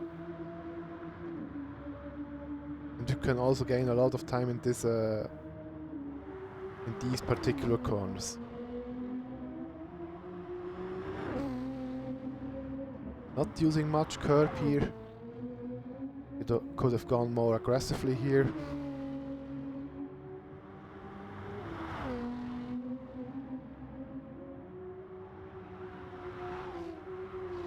But the problem with the curbs here is that they can bring you off balance. Anyway, Bünzli 0.6 of a second up. Maybe he can find 0.2 on the straights with the lighter car. Lexus 5 seconds in front of him. I think both of them will pit now. Yeah, Dom very on point with the fuel. Would come in and would just be enough. 2 liters, yes. Now Lexus.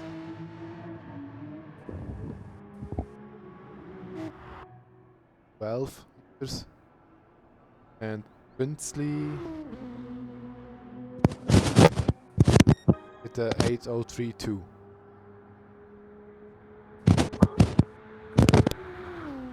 Back and Bünzli with a strong lap time. Unfortunately, not quite the 8:02. There's another chance. He will be going into the pit this lap again. Then he might have another chance to push for the fastest lap. Both RX drivers have gone into the pits. Dom has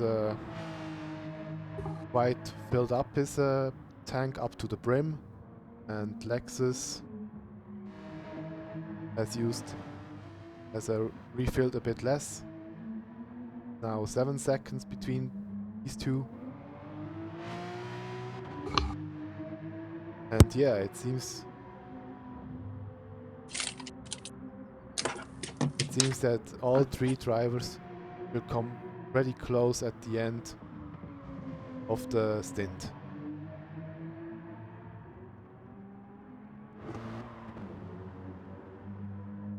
Vanessa, 3 minutes behind the three. Can you believe it's only 30 more minutes? You've been awake, I don't know, since 22 hours, 23 hours, with just 1 hour of sleep. Being active in probably every stint, -1. Oh, it was every stint. Every. Oh. It was every stint, yes. Even though I only hosted one and didn't have to do much, but it counts as involvement.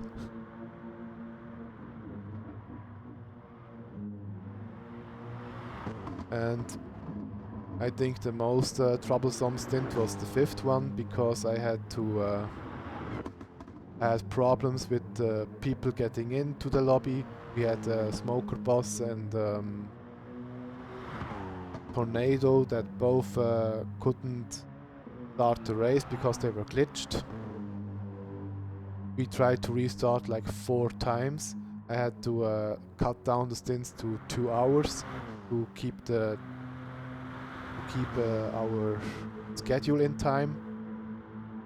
Then I decided to use my father's PlayStation and his account to host the lobby. And then with my other account, with Confuser, I did stream, and it worked out. What a mess.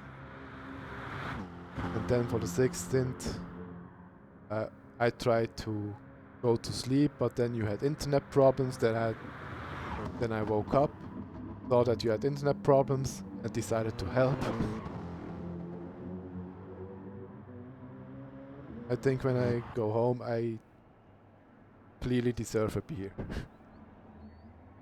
Make that 2. Yeah. 1 for this event and 1 for a late birthday. Yeah, exactly. Okay, now Florian back in P4.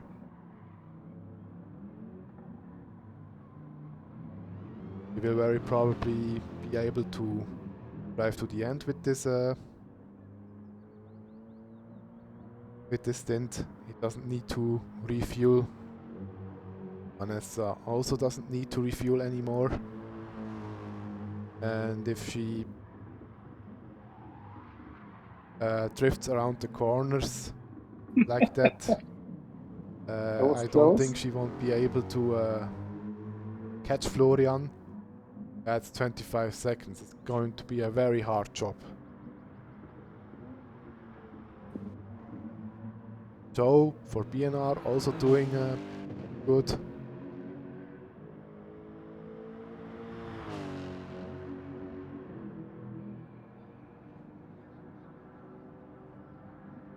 With the 8:17 out of the pits.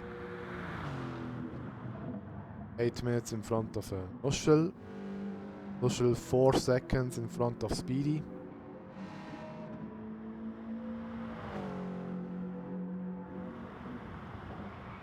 But he is en route to go for a 6-lap stint. What about Speedy? Yeah, he as well is on a 6-lap stint. Dachu probably won't bother to try to go for a 21st lap. You could do that. With good lap times, it should be possible. Just, I think, our player. Yes, if he goes 8:44 like 4 times, or if he goes 8:44 3 times, it could just about be enough. Our player obviously finished his coffee break and is now back on the wheel. 7 minutes behind Dachu. This will manifest 4th place for the second RRC team. But anyway, they still did a good job. Especially Crash in qualifying, Asma in improving his lap times, Mega Allen jumping in without practice.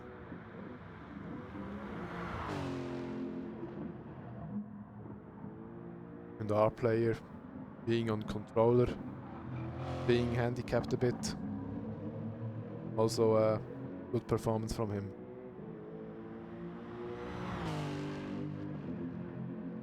Winsley is going to pit now for his final stint, so maybe we see another attempt for personal best lap. He should come out in 3rd position. Yeah, I think it will be very close. Lexus seems to be 36 seconds behind, and with the shorter amount of time he will stand because of fuel, I think he will be coming out 3 or 4 seconds behind Lexus if he doesn't do a mistake.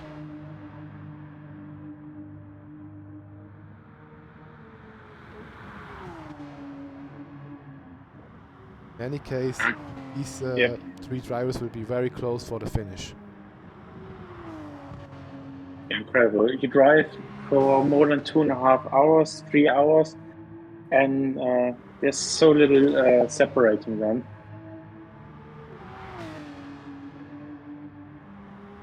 But this is one of the most awesome feelings you can have.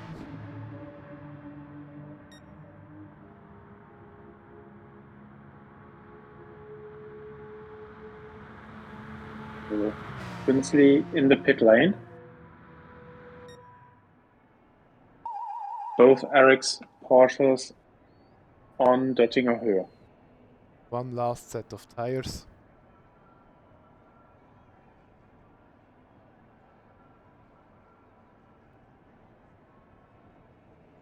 Then we can see a grande finale.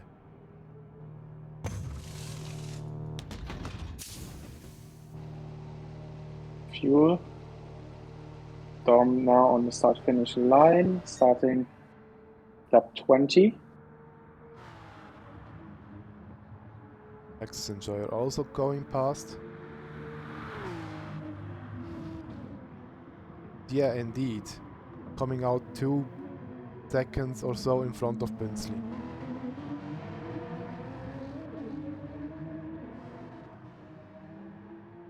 And now, ladies and gentlemen, the top 3 are separated by 8 seconds for the last 3 laps.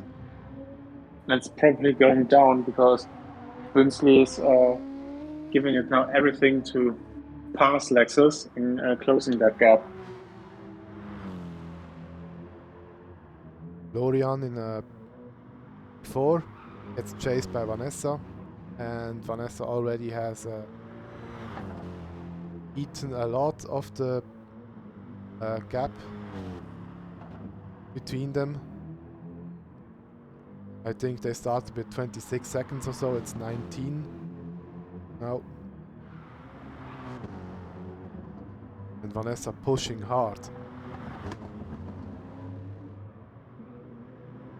Nuschel has slowed down to let her pass. Oh no, that wasn't Nuschel, it was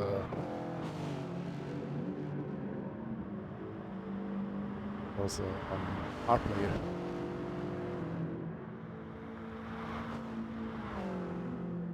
When we're looking into Group 4, Nuschel is 6 seconds in front of Speedy, and Speedy is 30 seconds in front of Dachu. Then there's the 7.5 minute gap to our player.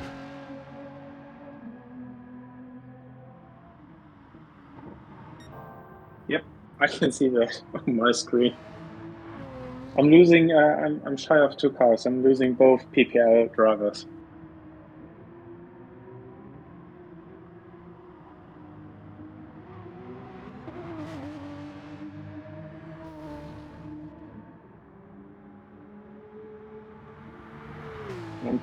.8.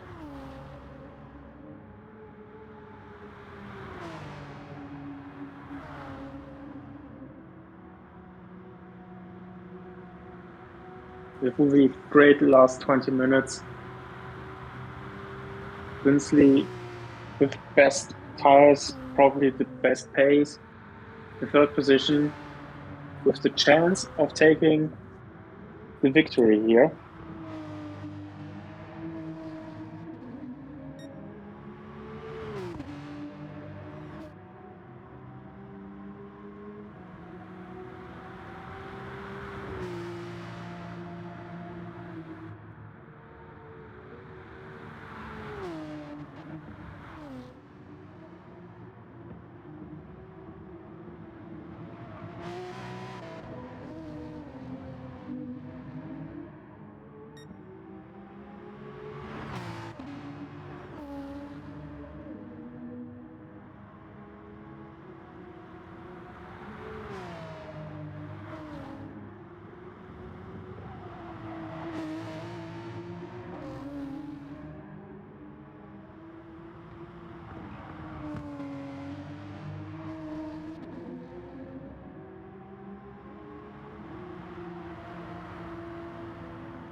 At the moment, the gaps between Tom and Lexus and Binsley are staying the same.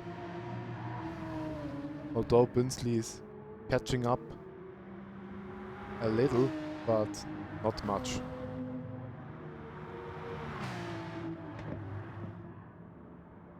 Then Florian and Vanessa could also be very interesting because Florian has damage on the front and Vanessa has kept her car together. Should now be able to gain some time. Could also end with a last lap or last lap's overtake. Personal best also for Vanessa with a 10th. Then Nuschel and Speedy still 6 seconds apart. But that battle will go on for half an hour.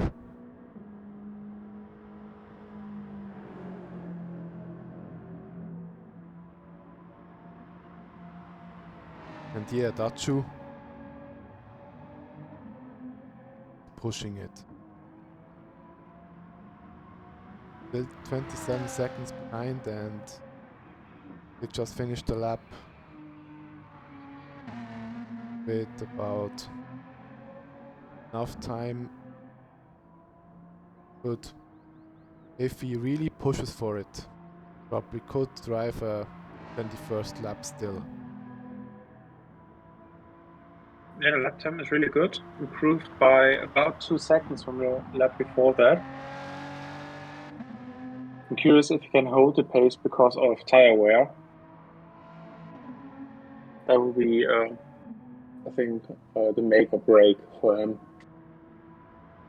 But anyway, he won't be able to finish the 21st lap if he continues like this. He has to either pit and refuel, or he has to slow down in front of the line to just finish in the 20th lap. Basically, a similar scenario to your first stint.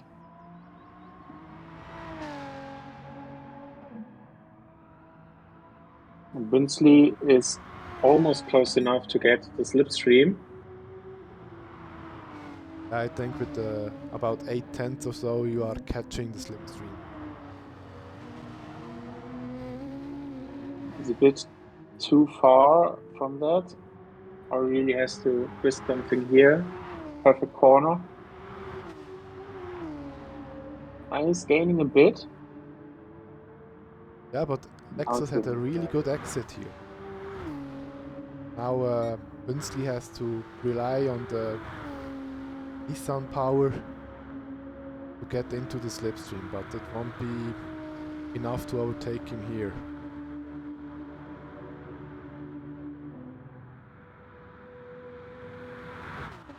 Also, Lexus is gaining on Dom.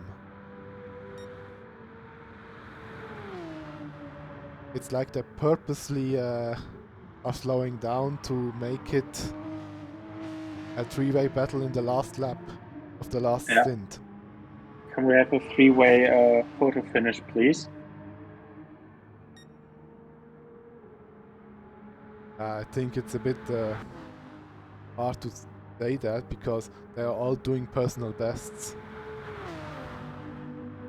And Winsley's going for it. Yeah, forget it. You can't overtake on the outside.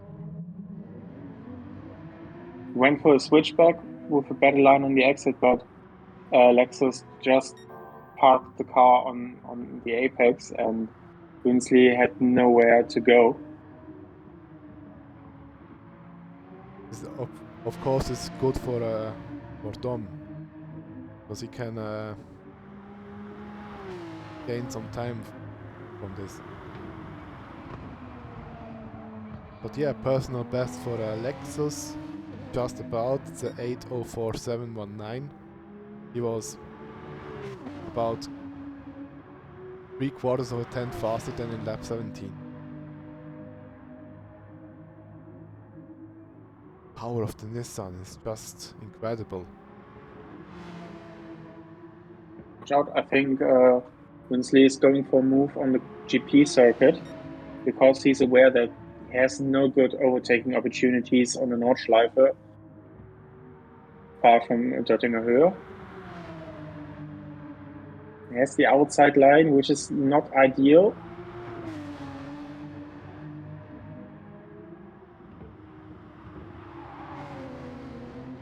Maybe into turn one, small touch there. He's going for it. It wasn't necessarily a clean move.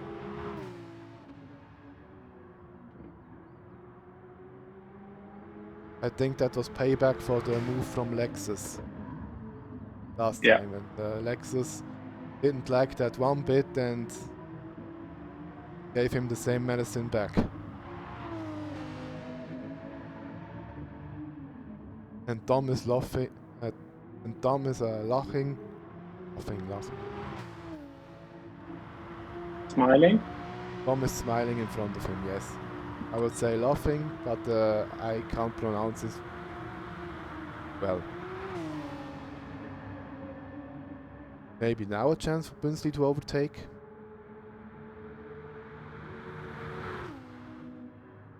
Power of the Nissan.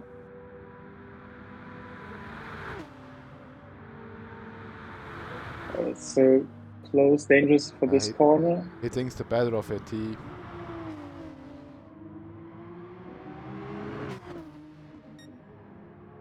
has to back down here.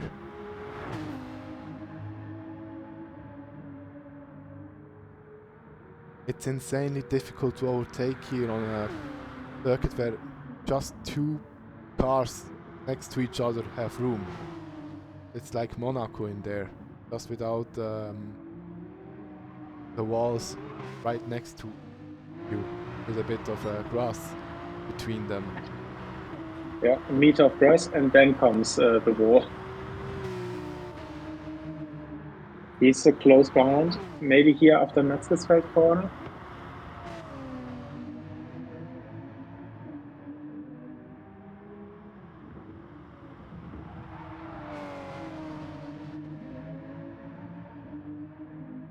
Stint is enjoying this probably. He can look at the gap and see, okay, 6 seconds, 6.5 seconds, 7 seconds. I'm gaining.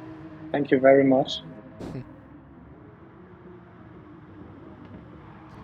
A little bump from Bünzli, but no problem.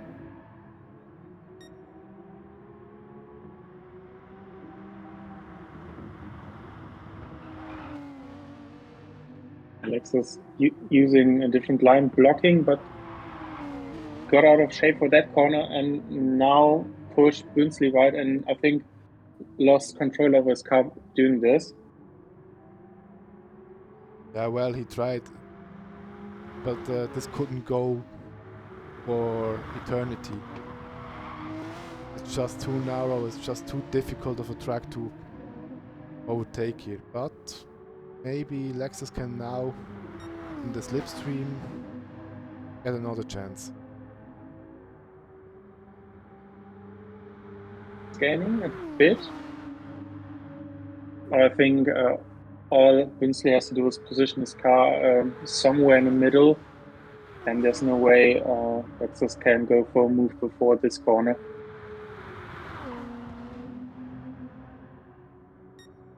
Don't underestimate Lexus, he can find a way. I stand corrected. He tried something. Okay, now it's too much. Now it was too much. Fair play to Lexus that he waited for him.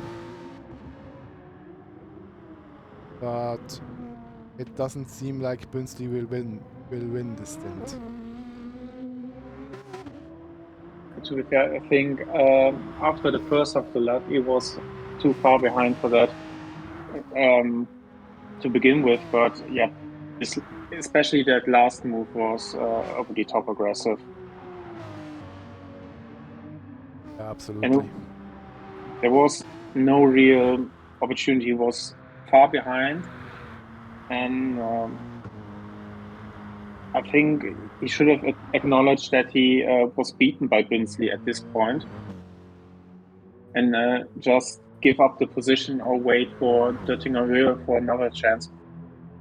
Because this battle went on for 3/4 of a lap, half a lap, and it was over the top multiple times already.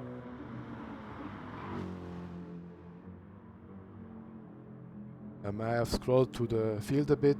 Florian has gained some time on Vanessa again, because Vanessa seemed to have crashed. Front bumper damage, rear bumper damage, and right wheels both damaged. I think this will freeze the position if she doesn't do any big mistake. Then go right behind. Will also be able to drive a final 22nd lap. Then Nuschel and Speedy. Nuschel 7 seconds in front of Speedy.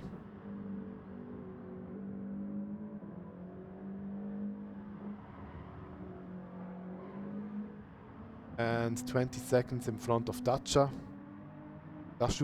sorry.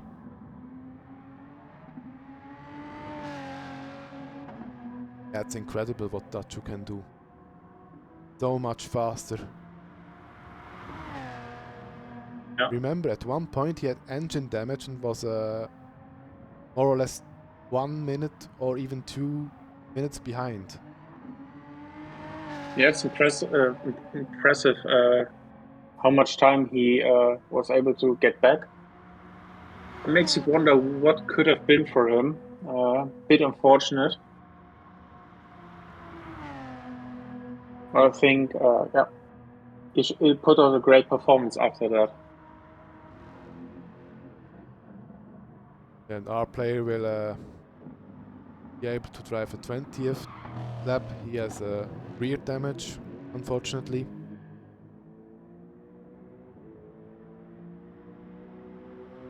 But he should be able to drive a 20th and final lap. He would have enough fuel for that, not a problem. And Bünzli and Lexus are fighting again.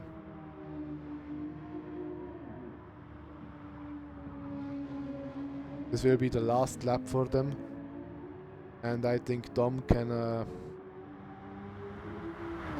be happy. He will probably win the stint if he doesn't do any big mistakes. And he will also secure second place for RX1. Whereas Lexus will finish third position also in the standings. Maybe not in the race, who knows? I think apologize already for the accident, and Brinsley has damage. I think it would be fair if he stays behind instead of overtaking him again after pushing him wide. Yeah, it doesn't seem that Lexus wants to attack.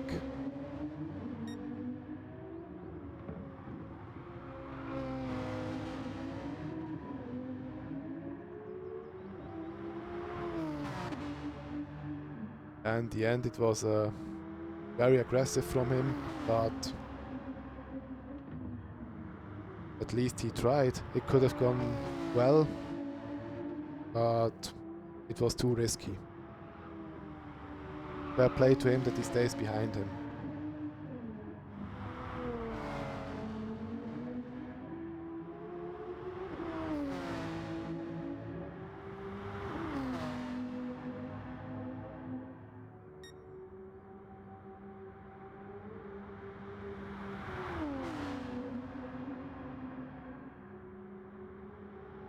Yeah, looks like that he could go faster.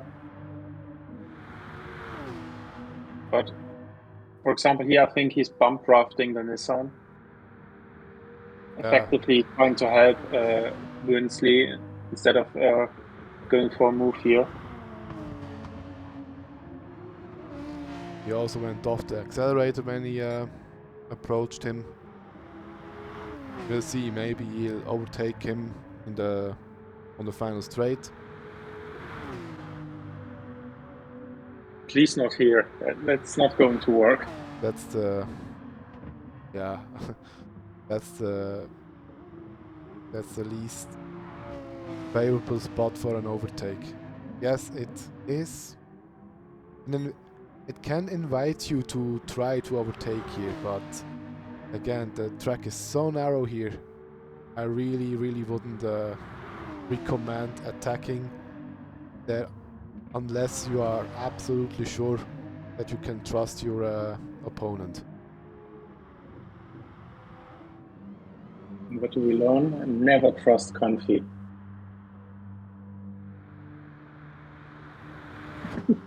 He's going to close the door on you.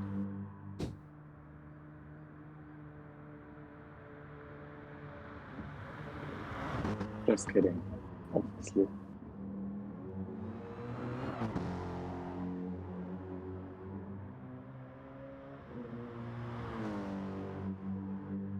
Okay, last lap for Vanessa.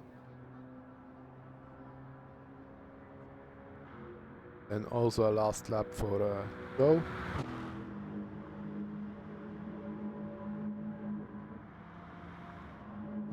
Probably also for Nuschel a last lap. For him, most definitely. Our player with a mistake.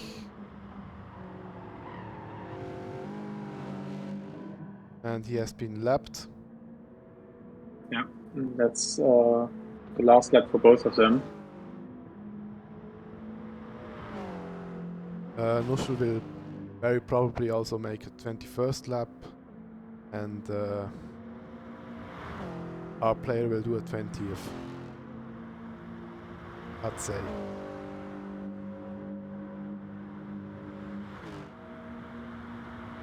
Joe in the pit lane.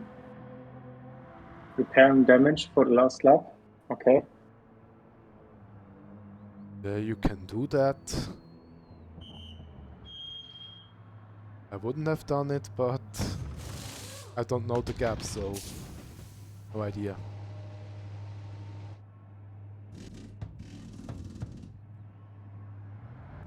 Also refueled a bit. Well, why not? Just to be safe. Yeah.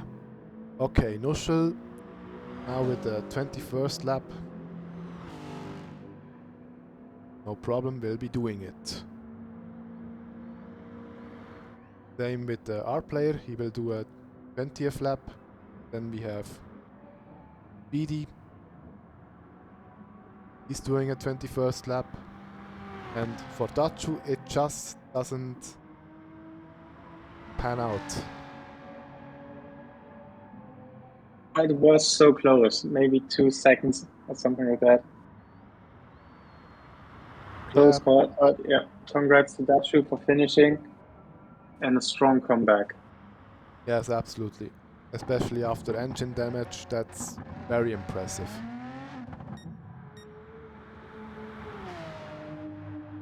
The first one to cross the line will be Eric Stom.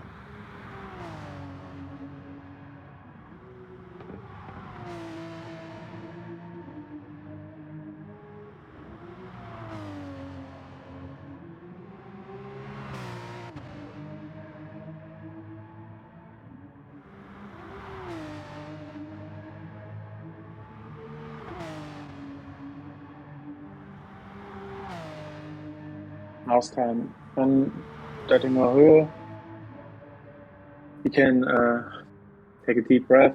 He almost got it. Just straight and a handful of corners left. And he's going to win Stint 7.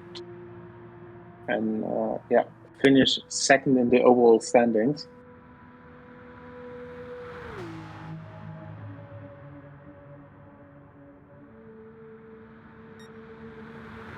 Winsley getting a nice bump draft in the meantime.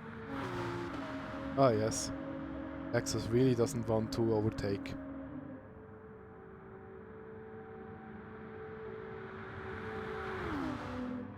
Now let's show RX Dom, and he finishes with the spin.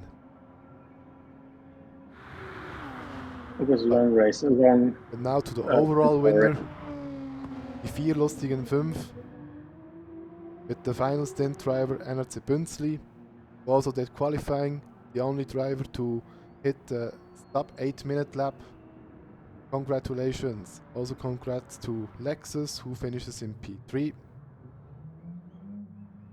Yeah, and really fair play to him after that mistake. The racing in that lap was really aggressive, but it takes courage to say out loud that he did something wrong. And he showed that he was sorry.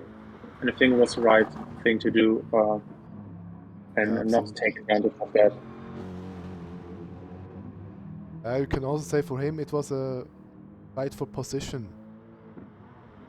Because maybe he wanted to attack Dom if he has gotten the chance to it. But yeah, can happen.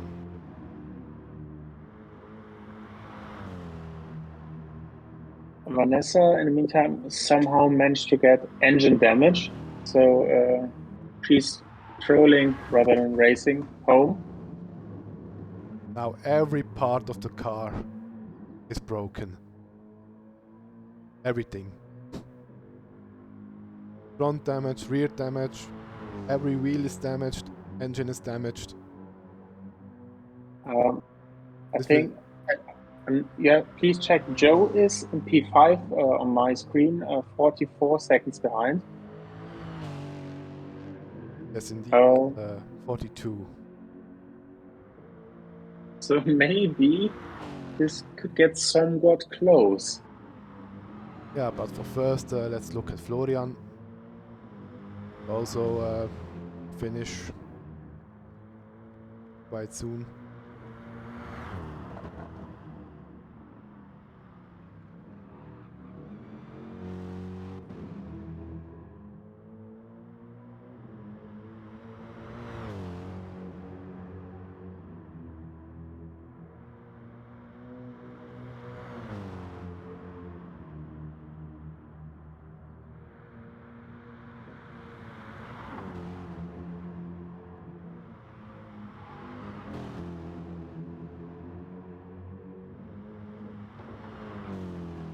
I think after the whole race I have to speak a word with Top.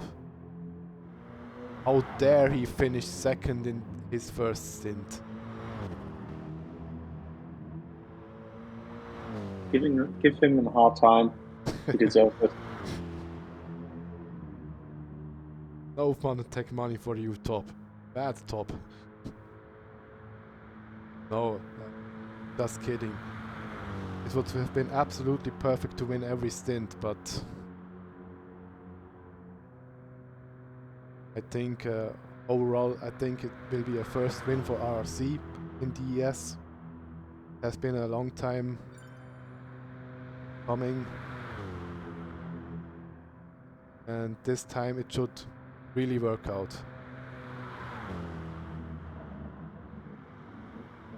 Okay, Florian now on the final straight. He will finish 3:55 behind RX Dom and brings P4 for PPL home. Congratulations. Now Vanessa, driving as she was in Formula D.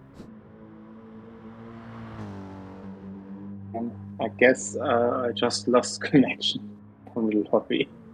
Okay. I've seen you were out of the lobby. Are you out of the lobby? Yep. Okay. Switching to the stream again. I'm sorry. Yeah, no problem. Vanessa will be overtaken by Joe quite soon.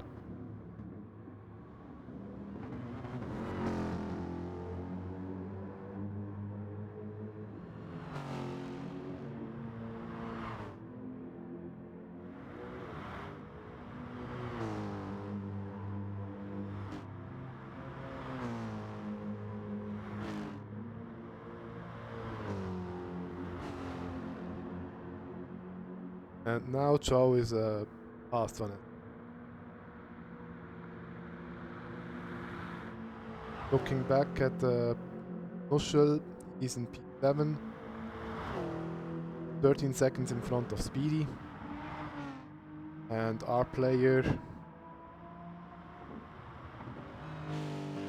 is well behind. He has also pressed pause. And with this pace, I don't think he will finish in time.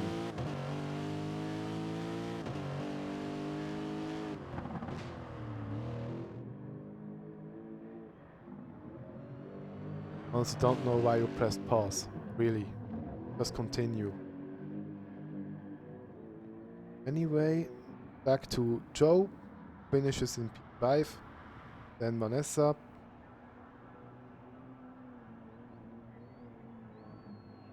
The car is already damaged enough, then you can also eat it into the wall a second time.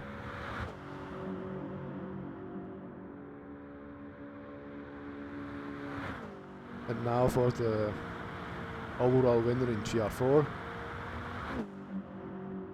the RRC3 team,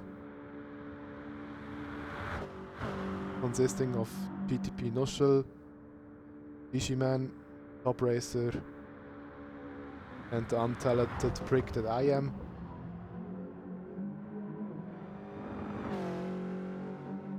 Finishing the race with the 6th Stint win, 14:56.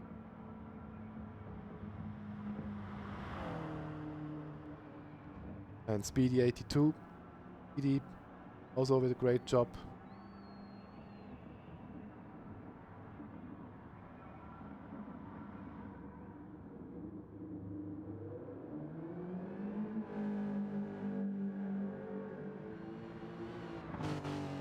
Yeah, our player won't make it.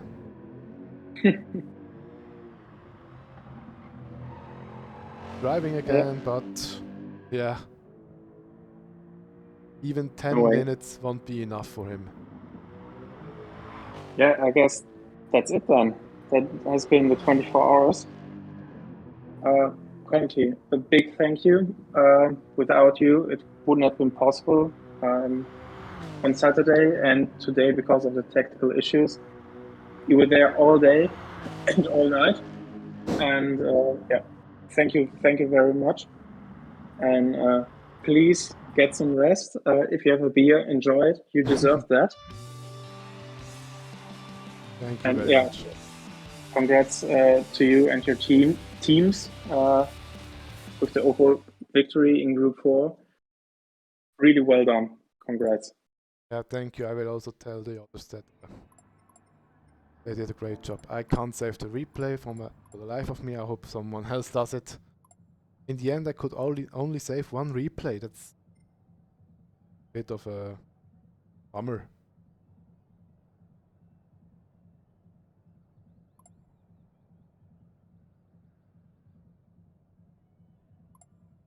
Okay, the next race is going to be on February 26th. We will make a poll of some tracks and cast selection, and then the community can vote about the tracks. That will happen in our Discord. So if anyone in chat isn't in our Discord, you can find them. That's linked on the profile.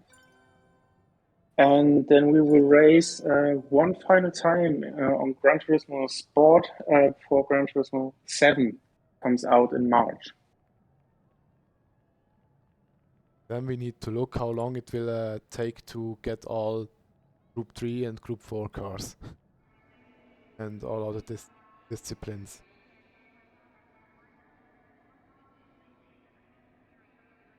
Yeah, it will be a bit of a while before we figured everything out, before the game works the way we want it to be. So yeah, there's probably maybe 2 or 3 months break. That will probably be needed. Okay, the host has ended the game. So yeah, that was it. That was 24 hours of Nürburgring. I'm finished. I'm completely exhausted. And yeah, thanks for watching. Guys, thanks for organizing. And it's a pleasure to be a part in this. Yeah. Thanks everyone, especially you, Confi. And I hope you enjoyed the race, and yeah. We see us again in a couple of weeks for the next race. Bye. Yes, exactly. Bye.